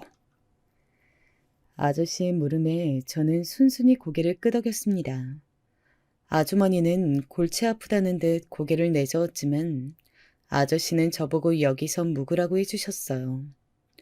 좁은 임시방을 내어주고 하숙비는 반값만 받겠다고 하시는 말씀에 저도 모르게 벌떡 일어나서 꾸벅 인사를 올렸습니다. 정말 감사드립니다. 받아주시고 인심 베풀어 주셔서 감사합니다. 생각지도 못한 호의를 받게 되어서 저는 무척 놀란 상태였습니다. 아저씨는 그냥 사람 좋게 껄껄 웃으시고는 말더라고요. 저는 서울 생활에 영 마음을 붙이지 못하였고 그래서 초반에는 외롭다는 생각이 강하게 들었습니다. 특히 같이 하숙집에 기거하던 사람들이 저를 시골 촌뜨기 취급하면서 쉬이 상대조차 해주려고 들지 않았기 때문입니다. 이게 말로만 듣던 서울 깍쟁이들이구나. 아무리 그래도 묻는 말에도 대답을 안 해주는 건 너무한 거 아니야? 저는 그런 서러움을 토로할 데가 없어서 늘 혼자 삭히고 있었습니다. 제가 위안을 얻는 곳이라면 바로 하숙집의 식탁이었을 거예요. 아담하고 복작복작거렸던 하숙집이었습니다만 주인 부부께서는 늘 청결하게 관리하고자 애를 쓰셨죠. 그리고 망가진 곳이라든지 수리가 필요한 곳이라면 아저씨는 늘 총알같이 나타나셨습니다. 하숙생들의 개인 소지품들도 아무런 대가도 없이 무상으로 늘 고쳐주시기도 하였어요. 늦은 시각에 아직 귀가를 하지 못한 하숙생이 있으면 골목 앞으로 나가서 마중을 나가주시기도 하였습니다. 저는 어느 날 어두컴컴해진 시각에 하숙집으로 돌아가다가 아저씨를 보고서는 놀라고 말았죠. 여자애가 일찍 다녀야지. 이렇게 말도 없이 늦게 다니면 사람 걱정시키게 하는 거야. 저는 툴툴거리면서도 저와 하숙집까지 안전하게 동행해 주시는 아저씨의 마음씨에 감동을 받았습니다. 어린 학생들을 위하는 마음이 느껴졌어요. 그런 덕분에 심적으로 많은 의지를 할 수가 있었습니다. 음식 솜씨가 일품이었던 아주머니께서는 항상 부엌 살림을 깔끔하게 유지하셨던 분이었습니다. 늘 깨끗하게 정리가 되어 있는 부엌을 보면 기분이 좋아졌었죠. 아주머니는 가끔씩 투덜거리기도 해도 웃으실 때 소녀같이 수줍어 보이셨으며 눈가의 주름이 자연스럽게 어우러지는 얼굴을 가진 분이었습니다. 복숭아빛 뺨이 꼭 어린 소녀의 뺨처럼 곱다는 인상이었습니다. 아주머니께서는 반찬들을 모두 담백하면서도 감칠맛이 나도록 하셨어요. 저는 이 하숙집에 살면서부터 아주머니를 통해 맛의 재미를 느끼게 되었고 요리를 하는 과정에 흥미를 처음 갖게 되었습니다. 요리를 빠르게 맛있게 그리고 정성껏 해내는 아주머니의 비결이 궁금해서 그 조리 순서를 눈으로 보기도 하였죠. 가끔은 아주머니와 둘이 식탁에 앉아서 과일을 깎아 먹으며 이런저런 대화를 나누기도 하였습니다. 어른의 관점에서 저의 고민을 들어주시는 것은 저에게 큰 도움이 되었어요. 그 따뜻한 담소, 더 따뜻한 밥을 먹으며 저는 그 하숙집에서 지내는 동안 행복한 추억들을 쌓을 수 있었습니다. 마음 붙이고 기댈 수 있는 분들이 옆에 계시다는 것, 마음을 털어놓고 위안을 얻을 수도 있다는 것, 덕담과 조언을 고루들어 난관을 헤쳐나가는 데 도움을 받을 수 있다는 것, 이 모든 것에 대해 매우 감사를 드려야겠다. 나는 어쩌면 굉장한 행운아일 수도 있어. 저로 하여금 그런 생각들을 하게끔 만드셨던 분들이 바로 하숙집 주인부분 두 분이셨습니다. 늘 하숙생들의 몸에 이로운 것만 해주시고 아플 때마다 걱정해주시고 체할 때 직접 손도 따주시고 가끔 피곤으로 지쳐서 하숙집에 들어갔을 때 문을 열면 새어나오는 밥냄새가 저에게는 꾸준한 위안이고 힘이었습니다. 하숙집 생활을 뒤로하고 나온 저는 이른 결혼을 하게 되었습니다. 남편과 결혼을 염두에 두기도 했었지만 뱃속에 작은 생명이 자리 잡는 바람에 그렇게 되었죠. 아이 2명을 낳고 평범하디 평범한 가정의 모습으로 살았어요. 하지만 평탄한 생활의 끝은 너무나도 금방 찾아왔습니다. 유독 남편이 피곤해 보이고 얼굴이 그늘져 보인다는 생각이 들었을 쯤이었습니다. 생각해 본 적도 상상해 본 적도 없던 현실이 저희 가정에 닥쳐 있었습니다. 네? 의사 선생님, 지금 저희 남편이 암이라는 것도 모자라서 말기라니요? 아파 보이기 직전까지만 해도 너무나도 아무렇지 않게 지냈어요. 그냥 평범한 일상을 보내고 있었는데 한순간에 암 말기 환자라니요? 남편이 암에 걸린 것이었습니다. 암 환자들, 그 가족들은 아실 겁니다. 암이 진짜로 무서운 건 전이 때문이라는 사실을. 남편의 고향을 따라 저는 지방에 내려가서 결혼 생활을 했었는데요. 대구의 큰 병원에서 어떻게든 용을 써보았습니다만 현실은 냉정했습니다. 자가 호흡을 할 수 없어 커다란 산소통에 의지한 채 콧줄을 끼우고 누울 수조차 없어서 거실 소파에 앉아 남편은 그렇게 생활을 했습니다. 하루의 모든 시간을 그렇게 있었습니다. 그러니 제 생활이 어디 있었겠어요? 일을 더 해나갈 수도 없었습니다. 매 시간 남들보다 빠른 속도로 죽음에 가까이 다가가고 있는 사람이 집에 있는데 어떻게 제가 바깥 생활을 해나갈 수가 있었겠어요? 이젠 정말 마지막이었습니다. 그것을 예감할 수 있었던 때 바로 그 마지막에 다다라서야 저희 부부는 서울행에 올랐습니다. 쌀쌀한 그 새벽 한 4시나 되었을까요? 어둠을 뚫고 우린 차에 올랐습니다. 생명을 걸고 사투 중인 남편을 조수석에 앉히고 운전을 하는데 그 고요 속에서 힘겨운 숨소리를 배경음 삼아 얼마나 많은 상념들이 제 머릿속을 스쳐갔던죠.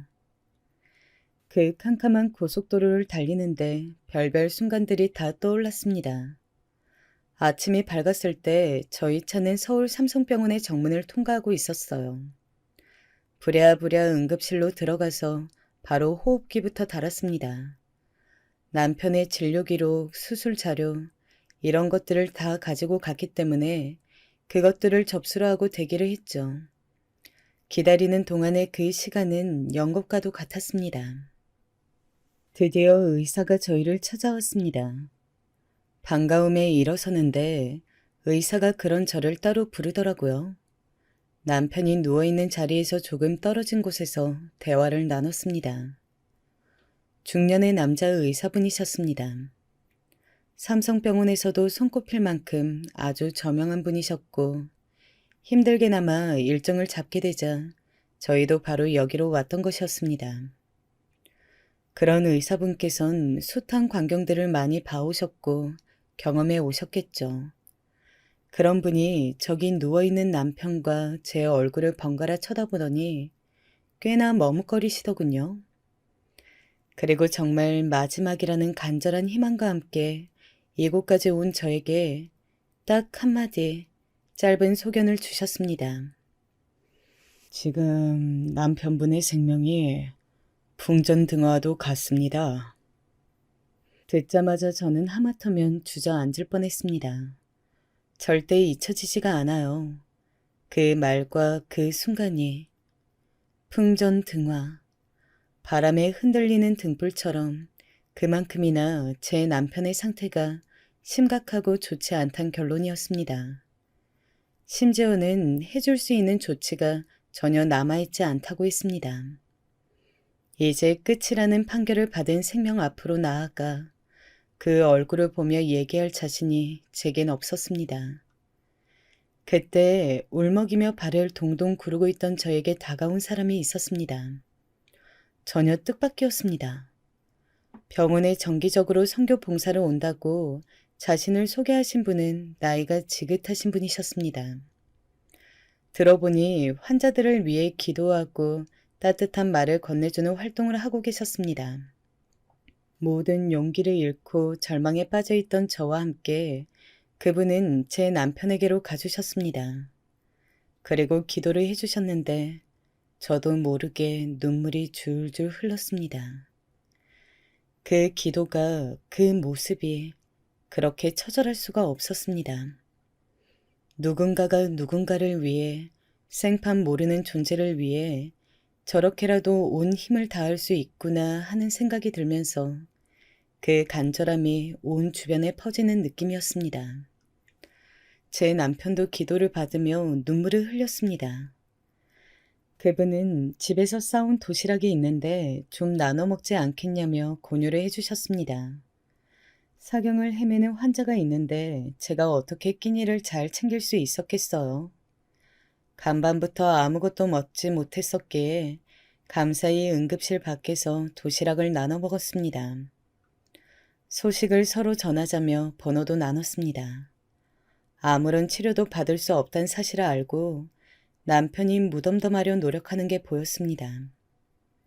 지체할 것 없이 지방으로 내려가기로 했습니다. 당시 앰뷸런스를 이용하면 비용이 수십만 원이었는데요. 그걸 들은 남편은 그 돈을 아껴야 한다며 그냥 다시 차로 돌아가자고 했습니다. 병원 관계자들은 당황했죠. 환자분께서 앰뷸런스가 아닌 일반 차량 이용이 가능한 상황이 아닙니다. 극단적으로 말씀드리자면 가는 길에 임종을 맞으실 수도 있습니다. 그럼에도 남편은 완강했습니다. 결국 병원 약국에서 구입한 3만 원짜리 호흡기에 달랑 의지한 채 다시 여정에 올랐습니다. 당장 숨이 끊어져도 이상하지 않을 중환자와 함께 저는 화창한 오후의 고속도로를 달렸습니다. 지독한 투병으로 속뿐만 아니라 얼굴까지 까맣게 돼버려 생기라고는 전혀 없던 남편. 그럼에도 제가 이런저런 말을 걸면 호흡기를 갖다 댄 상태에서도 웃음을 지어 보이렸고 아픈 몸을 들썩이던 모습이 아직도 생생합니다. 잠깐 들른 휴게소에서 잠을 깰 겸 막대 아이스크림을 샀는데 남편도 먹겠다고 해서 줘봤지만 설마 먹을 수 있을 거라곤 생각하지 못했습니다. 밥 한 톨 넘기지 못한 지 꽤 되었으니까요. 그런데 남편은 아이스크림을 먹더라고요. 심지어는요. 그 후론 호흡기를 아예 쓰지 않았습니다. 국내 최고의 병원 권위 있는 의사가 당장 꺼져도 이상하지 않을 숨이라 했는데 말이죠. 신기하다는 말로 표현하기엔 부족한 일이었습니다. 남편은 자가 호흡을 하고 있었습니다. 호흡기를 찾지도 않은 채 남은 길을 멀쩡히 갔습니다. 혹시 기적이 일어나 병이 없어졌나? 싶었을 정도의 상황이었습니다. 너무나도 아무렇지 않게 숨을 쉬고 얘기를 하고 있었거든요. 그렇게 대구의 한 병원에 도착을 했고 딱 한 발짝이었습니다. 응급실로 발을 들여놓은 딱 그 순간이었습니다. 제 남편의 호흡은 그때가 마지막이었습니다. 들어서자마자 남편은 호흡곤란으로 쓰러졌고 의료진들이 달려와 긴급한 조치가 이뤄졌습니다. 하지만 돌이킬 순 없었습니다. 그대로 남편은 세상을 떠났습니다. 정말로 허무했죠. 아까까지만 해도, 아니 방금 전까지만 해도 너무나도 멀쩡히 호흡기도 없이 1시간 이상을 있었으며 자기 발로 걸어서 응급실에 들어왔으니까요. 그런 사람이 단 한순간에 가버리다니요. 온통 경황이 없는데 장례 절차란 건 또 바로 준비해야 되더군요. 그런 와중에 한 통의 전화를 받게 되었습니다. 그날 오전에 서울 삼성병원에서 짧은 인연을 맺었던 선교사분이었습니다. 그 처절했던 기도가 떠올라 제 남편의 소식을 알려주는 게 맞겠다 싶어서 전화를 받았습니다. 그런데 전화를 받자마자 선교사분께서 놀라운 말씀을 하는 겁니다. 바깥분께서 돌아가셨죠. 저는 정말 깜짝 놀라고 말았습니다. 맞다. 좀 아까 세상을 떠났는데 이걸 어떻게 아셨냐고 묻자. 사실 병원에서 바깥분을 위해 기도를 할 때 저는 기도의 답을 들었습니다. 지금 곧 하늘로 데려가겠다는 응답이었습니다. 그래서 제가 정말 애걸복걸했습니다. 눈물, 콧물 다 쏟으며 기도했습니다. 하나님, 지금 그가 아내와 다시 지방에 내려갈 생각을 하고 있습니다. 정 그러시다면 제발 그분들이 가는 도중에 놀라지 않도록 그 길을 완수한 후에 품으로 데려가 달라고 했고, 저는 이 기도가 이뤄질 것을 알고 있었습니다. 이런 대답을 하시는 겁니다. 무슨 말이 필요할까요? 제가 무슨 말을 할 수 있었을까요? 저는 그 순간 제 속에 있던 응어리가 뜨거운 눈물로 녹아내리는 것을 느꼈습니다. 제 남편은 비록 떠났지만 그 마지막 길은 서글프지 않았던 생각이 들었습니다. 장례식이 시작되고 직계 가족은 시신을 마지막으로 보고 인사할 수 있는 시간이 주어졌습니다. 삶의 끝자락에서 고통스러운 순간을 맛보았던 남편. 숨이 끊어지던 순간 일그러진 채 까맣게 질려있던 얼굴의 남편. 솔직히 보는 것이 괴로웠지만 마지막 인사를 해줘야 한다는 생각으로 마주했습니다. 차갑게 식은 채 누워있는 남편을 그렇게 마주한 순간 저는 또 한 번 크게 놀라고 말았습니다. 남편의 얼굴이 너무나도 밝았기 때문이었습니다. 어떻게 이런 일이 가능했는지 모르겠습니다. 거무죽죽한 낯빛이며 고통에 일그러진 표정, 생기라곤 이미 몸에서 다 빠져나간 그 모습. 생전의 그 모습만 저는 기억하고 있었나 봅니다. 그런데 차가워진 제 남편은 편안한 낯빛, 그리고 믿을 수 없게도 담은 입가에 흐릿한 미소, 고요하고 차분한 기운만이 감돌아 있는 그 모습. 저는 제 남편이 삶의 무게를 모두 벗어던진 채 편히 눈을 감고 있다는 사실을 알게 되었습니다. 행복했던 순간들, 함께 먼 미래를 그렸던 과거들이 제 머릿속을 휘몰아쳤습니다. 고통의 멍에는 세상을 떠난 남편에게서뿐만 아니라 저에게서도 사라진 셈이었죠. 제 아이들도 다른 가족들도 모두 하나같이 편안하게 잠든 남편의 얼굴에 놀랐습니다. 영면에 든 그 입가에 걸린 미소를 보고 나선 인생에 대해 참 다양한 시각을 갖게 되더군요. 삶이 뭐고 죽음이란 뭔지. 저는 그 이후 서울로 이사를 왔고 식당을 운영하게 되었습니다. 자식들을 먹여 살릴 길을 찾아보니까 그렇게 되었는데 식당을 생각해낸 것은 하숙집에서의 기억 때문이었습니다. 정갈하면서도 맛깔나게 그리고 음식에서 정이 느껴지도록 요리를 하셨던 하숙집 아주머니의 손맛이 저에게 강하게 남아있었거든요. 그래서 저는 제 아이들에게도 밥을 차려줄 때 항상 적은 가짓수라도 늘 정성을 다해 요리를 해왔었습니다. 점차 요리 솜씨가 늘게 되었음은 물론이었고요. 그래서인지 저는 문득 식당을 차려서 제가 만든 요리를 손님들에게 판매해보고 싶다는 바람을 품게 되었던 것이죠. 두려움이 앞섰으나 먼저 떠나간 남편이 남겨준 미소, 제가 책임져야 하는 아이들을 떠올리며 헤쳐나가지 못할 것도 없었습니다. 저는 그렇게 작은 백반집으로 식당을 시작하였습니다. 4인용 테이블 2개, 2인용 테이블이 4개였던 작은 규모의 식당이었어요. 되어봤자 얼마나 잘 되고 벌어봤자 얼마나 잘 벌었겠습니까? 제 형편에 맞춰서 차린 것이었으니 번지르르한 모양새가 아니었고 비싸고 좋은 몫에 차려진 곳도 아니었습니다. 그런데 바로 이런 자그마한 백반식당이 문전성시를 이루었다면 여러분은 믿어지십니까? 처음에는 그다지 잘 되지 않았지만 2달, 3달 이렇게 점차 단골들이 늘어나더니 1년을 채웠을 때는 그 동네에서 손꼽히는 식당이 되어 있었습니다. 2년을 채우고 나서 저는 규모가 큰 자리로 옮겨갔고 그곳에서도 역시 장사가 잘 되었습니다. 주력 메뉴를 앞세워서 더욱 많은 손님들이 찾을 수 있도록 유도를 하였죠. 아이들도 제 엄마의 장사를 물심양면으로 도왔습니다.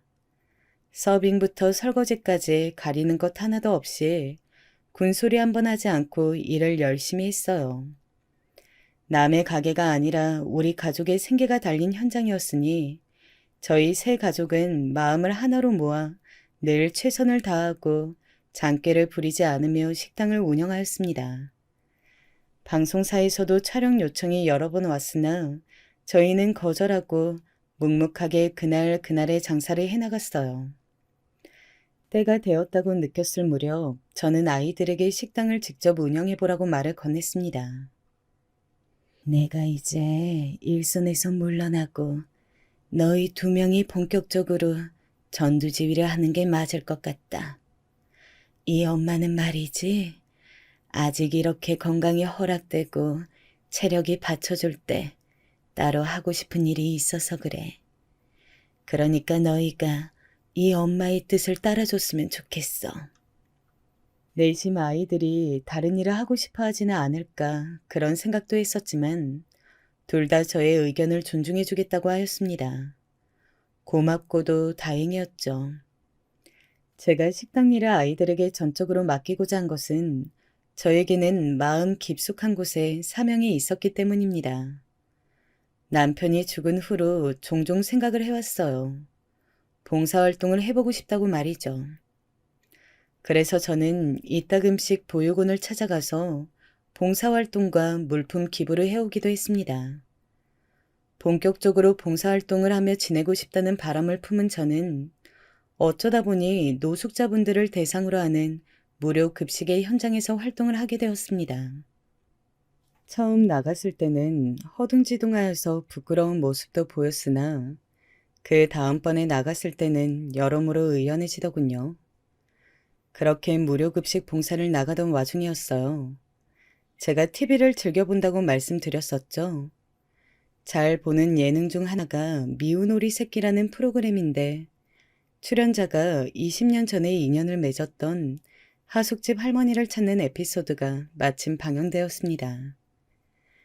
아기 때 부모님이 이혼을 하셔서 친할머니 손에 자랐었는데 친할머니가 돌아가신 후 어린 나이에 혼자서 하숙을 하게 되었다는 사정이 있었더라고요. 어라? 나랑 비슷한 구석이 좀 있는 것 같네. 그러고 보니까 하숙집 아주머니 아저씨 지금 뭐하고 사실까? 한번 찾아뵀어야 했는데 생각만 하고 미뤄두었네. 방송을 보면서 저는 그런 생각을 하였습니다. 방송에서 보니까 그 출연자가 하숙집 할머니로부터 많은 사랑과 도움을 받았다고 하더라고요. 세상을 떠난 저희 할머니 생각도 나면서 하숙집 추억도 밀려들어온 저는 제가 너무 좋은 생활을 할 수 있도록 큰 도움을 주셨던 그 하숙집 아주머니와 아저씨를 찾아보기로 하였습니다. 그 하숙집을 다시 찾아가 본 것입니다. 저는 옛날에 그때의 기억을 되살려 보면서 그 하숙집을 찾아가 보았지만 분명 이 자리였는데 지금은 완전히 다른 건물이 들어서 있잖아. 그럼 하숙집은 아예 형태조차 남지 않고 사라지게 된 거야? 아니, 세월이 흘렀다지만 어쩜 이렇게 상황이 변할 수 있는 거지? 하숙집은 그 자리에 남아있지 않았습니다. 저는 그 주변의 골목을 다니면서 혹시나 하숙집을 운영하셨던 부부, 그 2분의 소식을 알고 계신 분이 있지 않을까 싶어서 찾아보았습니다. 그러나 제가 길에서 만난 동네 어르신들은 그 시절의 하숙집 사정이 어떻게 되었는지 모르고 계셨어요. 실망 끝에 발길을 돌리려고 하는데 저기 그 짝에서 하숙집 운영했었던 부부? 거기 내가 금술이 참 좋았지. 어떤 할머니께서 저에게 그런 말씀을 하시는 게 아니겠어요? 놀랍고도 반가운 마음에 저는 그 두 분의 소식을 아느냐고 여쭈어 보았습니다. 글쎄, 여기 이쪽 동네에서 뜬 지 한참 오래되었을걸? 내가 알기로는 거기 아주머니가 많이 아팠나? 그랬었어. 네? 하숙집 아주머니께서 아프셨다고요? 그래서 하숙집 운영을 그만두신 거예요? 그런 것까지는 내가 알지 못하고 하여간에 많이 아프다는 소식만 내가 들었었네. 그 이후로는 몰라. 꽤 지나간 이야긴걸. 알게 된 일말의 소식은 너무나도 의외의 내용이었습니다. 알고 나니까는 걱정스러운 심정이 앞서더군요.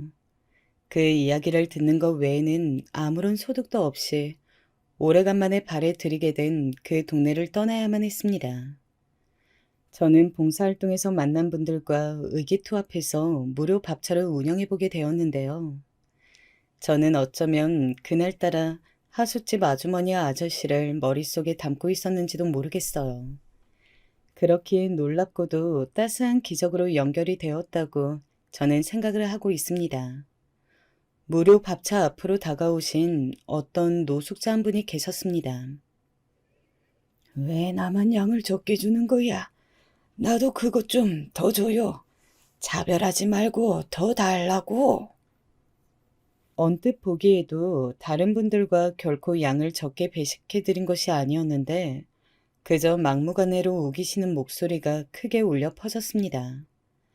그런데 저의 시선을 그대로 고정시킨 것은 멀찍이서 바라본 그 노숙자분의 얼굴이 아주 묘한 기시감을 불러일으켰기 때문입니다. 왜 내가 방금 저분을 보면서 낯이 있다고 느꼈지? 그런 생각을 하던 찰나였습니다. 어차피 더 줄 거면 그냥 바로 줬으면 될 것이지. 사람을 이렇게 큰소리 내게 만들고 말이야. 재차 들려온 목소리에 번뜩 정신이 들었어요. 왜냐하면 저는 하숙집 내에 두 분을 떠올리고 있던 와중이었기 때문에 연결이 되었던 것입니다. 저는 그만 쥐고 있던 국자를 챙강 떨어뜨리고 말았습니다. 그리고는 떨리는 걸음으로 그분에게 다가갔습니다. 식사를 위해 자리에 앉으신 그분의 맞은편으로 다가가 조심스레 얼굴을 살펴보았어요. 헬쑥한 모습에 처음 한순간에는 긴가민가 하였지만 저를 올려다보는 그분의 눈빛을 확인한 순간에는 확신이 들었습니다. 세상에, 맞으시죠? 하숙집 아저씨. 누군데 나를 하숙집 아저씨라고 부르는 거요? 장안동 하숙집 아저씨, 맞으시구나. 저 모르시겠어요? 못 알아보시겠어요? 내가 장안동에서 하숙집을 했던 건 맞는데. 저 유순이에요, 아저씨. 저를 순이라고 부르셨었고요. 저보고 애가 순하다면서 순이라고 부르면 딱이라고 아저씨께서 그러셨었잖아요. 순이라는 별명 저한테 아저씨께서 지어주셨잖아요. 기억 안 나세요? 그 순간 노숙자분, 아니 하숙집 아저씨의 손에서 수저가 미끄러졌습니다. 지난 세월을 건너뛴 아저씨의 눈동자가 저를 알아보고 있었습니다. 그래, 기억이 나고 말고 그때의 얼굴이 지금도 그대로 남아있네. 이렇게 다시 보게 되다니 내가 지금 이 모양 이 꼴이라서 영 민망하구나. 미안하지만 자리를 피해줬으면 좋겠다. 아저씨, 어떻게 되신 거예요? 제가 마침 얼마 전에 하숙집 있던 자리에 가봤는데 아무것도 남아있지 않더라고요. 흔적조차도요. 그런데 동네에 계신 분이 아주머니께서 크게 아프셨다고 그런 말씀을 해주셔서 도대체 그 후로 어떻게 지내셨을지 궁금하고 걱정이 되던 참이었어요. 아저씨, 이렇게 다시 만나 뵙게 된 것이 저는 결코 우연이라고 생각하지 않아요. 운명이라고 생각하고 말씀 좀 해주세요. 잘 사시던 분이 어쩌다 지금 이런 행색으로 계신 거예요? 네? 자꾸 제 시선 피하지 마시고요. 제가 눈물 고인 눈으로 자꾸 여쭈어보자 아저씨께서는 깊은 한숨과 함께 말씀을 꺼내주셨습니다. 이따위 인생 더 이상 열심히 살아보지 않기로 마음먹은 지 오래됐다. 네? 아주머니는요? 아주머니는 어디 계시는데요? 이미 그 사람은 세상 떠난 지 오래야. 전인 공로할 일을 당해서 그렇게 되었다. 의료사고였지. 저는 손으로 입을 틀어 막아야 했습니다.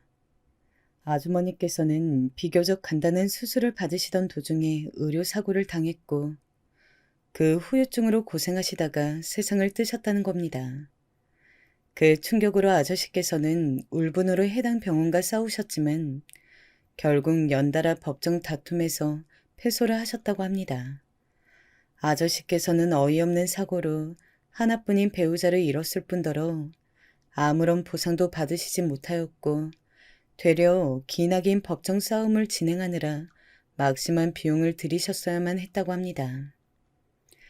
그 후로 아저씨께서는 공허함을 달래기 위해 술독에 묻혀 사셨고 점차 가족들로부터 외면을 받게 되셨대요. 그러다가 가족들이 아저씨를 정신병원에 집어넣으려고까지 했다고 합니다. 그걸 아신 아저씨께서는 다시 집으로 돌아오지 않겠다 선언하시고는 영영 가족들의 곁을 떠나버리셨대요. 그 후로는 계속 노숙자로 사셨다고 합니다. 그 사연을 듣는 동안 저는 가슴에 사무치는 슬픔과 안타까움을 느꼈고 동시에는 미약한 안도감을 맛보았습니다. 아저씨께서 극한으로 치달으시기 전에 내가 아저씨를 다시 뵐 수 있어서 정말 다행이구나. 늦지 않았구나. 저는 곧장 아저씨께 저와 함께 갈 것을 청하였습니다. 아저씨께서는 화들짝 놀라시며 절대 그럴 수 없다고 하셨죠. 그 눈빛에서는 인간에 대한 불신 같은 게 조금 비치시는 듯 하였습니다. 의료사고로 아주머니를 보내야 했으니 그리고 기나긴 병원과의 싸움에서 처절한 결과물을 받아드신 데다가 가족들과도 완전히 틀어지셨으니 아저씨에게 신뢰의 감정이란 아주 흐릿하게 남아있는 흔적 같은 것이었습니다. 그런 아저씨를 저는 설득하고 또 설득하였습니다. 제가 일찍이 결혼을 하였다가 사별한 이야기를 해드리자 아저씨께서는 깜짝 놀라셨죠. 그럼 네가 혼자 애를 둘이나 키웠단 말이야. 아휴, 이런 안 된 일을 보았나. 그 모습에서 저는 예전에 사려 깊던 아저씨의 면모를 고스란히 찾아볼 수 있었습니다. 늘 세심하고 남을 신경 써주고 배려해 주었던 그런 모습을 말이죠. 남편을 떠나보내고 다시 서울로 돌아와 식당을 차린 이야기를 시작하자 아저씨께서는 바로 걱정스러운 눈빛을 하셨습니다. 제가 식당을 차렸다가 망하기라도 했을까봐 염려하는 모습이셨죠. 저는 살포시 웃으며 말씀드렸습니다. 아저씨, 제가 차린 식당이 얼마나 잘 됐는지 아세요? 사람들이 줄을 서서 먹었어요. 그 자그마한 식당에서 뭐 먹을 게 있다고 그렇게들 많이 찾아왔는지 다시 생각해봐도 놀라울 따름이에요. 그 작은 식당이 그렇게 잘 되는 바람에 더 큰 곳으로 옮길 수가 있었어요. 장사를 그렇게나 잘했단 말이야. 네가 장사 수완이 좋았나 보구나. 에이, 좁은 식당에서 수완이 좋아봤자 뭐가 통했겠어요. 그냥 음식이 맛있었던 것이겠죠. 제가 왜 식당을 차릴 생각을 처음에 하게 되는 줄 아세요? 바로 아주머니 덕분이었어요. 제가 그 하숙집에서 지내는 동안에 아주머니의 음식을 먹으면서 매번 깊은 감명을 받았었거든요. 그 기억, 그 순간들의 추억이 가진 맛을 잊지 못해서 제가 식당을 직접 차리게 되었던 거예요. 그러니까 다 아주머니 덕분이라고 할 수 있죠. 제가 이렇게 말씀을 드렸을 때 어느새 아저씨의 눈가는 촉촉하게 젖어 들어 있었습니다. 제가 처음 두 분을 배웠을 때도 참 사이가 좋아 보인다고 생각을 했었어요. 딱 봐도 부부관계에 계시는 분들이구나 짐작이 가능했고요. 그런 한 쌍이었는데 반쪽을 잃고 나서 아저씨의 상심이 얼마나 크셨을지. 따라서 눈시울이 뜨거워진 저는 아저씨에게 다시 권유를 드렸습니다. 저와 함께 가자고요. 지금은 저희 애들이 식당을 도맡아서 운영하고 있어요. 아저씨, 그 식당이 어떻게 생겼는지, 음식을 어떻게 파는지 궁금하지 않으세요? 한번 같이 안 가보실래요? 저는 아주머니라는 존재를 겪지 않았더라면 식당을 차릴 생각조차 안 해봤을 거예요. 아주머니의 의지가 내려오는 식당이라고 생각해 주시고 저랑 같이 가주세요. 네? 저의 간청에 그제야 아저씨는 천천히 고개를 끄덕이셨습니다. 같이 무료 밥차 현장에 나와주신 분들에게 양해를 구한 뒤 먼저 이르게 현장을 빠져나왔어요. 내가 꾀지제한 데다가 행색도 이래가지고 차에 타기에도 민망하고 미안하네. 아저씨께서는 제 차에 올라타시는 것도 망설이셨죠. 하지만 저는 거리낌 없이 차 문을 직접 열어드렸습니다. 이동하는 차 안에서 아저씨께서는 소리 없이 눈물을 흘리셨습니다. 그러시더니 이윽고 저에게 조심스레 부탁을 건네오셨어요. 저기, 내가 정말로 미안한 얘기인데 식당에 가기 전 내가 혹시 그 전에 다른 곳을 들를 수 있을까? 목욕탕을 지금 꼭 좀 가보고 싶은 마음이 들어서. 저는 그의 심정이 10분 이해가 되었어요. 큰 목욕탕이 있는 건물에 차를 주차하고 나서 그곳의 입점에 있는 마트로 들어가 속옷이랑 다른 옷들을 전부 한 벌씩 구입하였습니다. 그걸 아저씨의 손에 들려서 목욕탕으로 보내드렸죠. 그리고 저는 아저씨가 나오기를 기다리는 동안 저희 아이들한테 전화를 해서 상황을 알려주었습니다. 그랬더니 둘 다 난리가 났어요. 둘 다 제가 겪었던 하숙집의 이야기를 익히 알고 있었으니까요. 세상에 무슨 이런 일이 다 있냐면서 둘 다 엄청 흥분을 하더니 식재료 창고 좀 얼른 깨끗하게 정리를 해놓겠다면서 너스레를 떨었습니다. 말끔하게 씻고 새 옷차림으로 나오신 아저씨는 그제야 제 기억 속의 모습과 가까워졌습니다.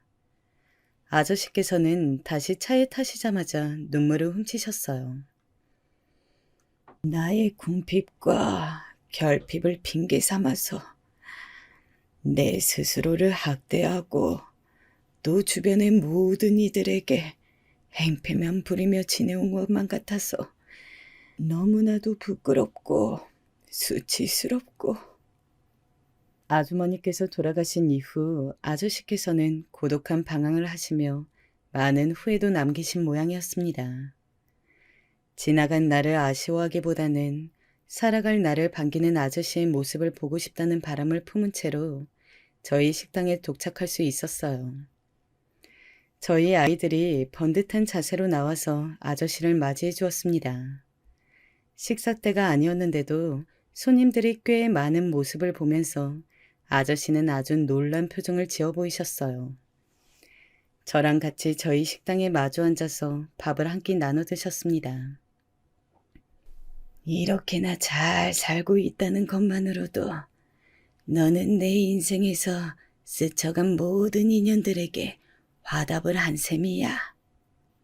식사를 마치신 아저씨께서는 담담한 표정으로 그린 말씀을 해주셨을 때 저는 밀려오는 감동을 주체를 할 수가 없었던 것 같아요. 눈물이 참아지질 않더라고요. 그 이후로 저의 제안에 따라 아저씨께서는 저희 식당에서 잡일을 시작하셨습니다. 테이블을 닦고 간단한 물건을 나르는 일 정도로요. 그런데 아저씨께서 왕년에 하숙집을 이끄셨던 분이셨잖아요. 그 기지가 어디 가겠나요? 3달 정도 지나자 아저씨께서는 슬슬 본색을 드러내기 시작하셨죠. 손님들을 향해 먼저 인사를 건네시면서 아주 서비스 정신을 투철하게 발휘하셨습니다. 나이 드신 분께서 인사를 다정하게 건네주시니까 손님들의 반응이 좋았어요. 저희 아이들이 젊다 보니까 주방 이모님이라든지 나이 지극한 손님들 상대할 때 유연성이 부족한 게 사실이었는데 아저씨의 존재가 그런 것들을 해소시켜 주었습니다. 아저씨를 보면서 저희 아이들도 많이 배우더라고요. 지금 현재 아저씨께서는 노숙자 생활을 언제 하셨냐는 듯 너무나도 평범한 일상을 나고 계십니다. 일주일에 3번 저희 식당에 출근을 하시고요. 가족들과도 오해를 풀고 다시 잘 지내게 되었어요. 다행이죠? 예전에 그 하숙집 시절처럼 아저씨께서는 활발한 모습으로 지내고 계신답니다.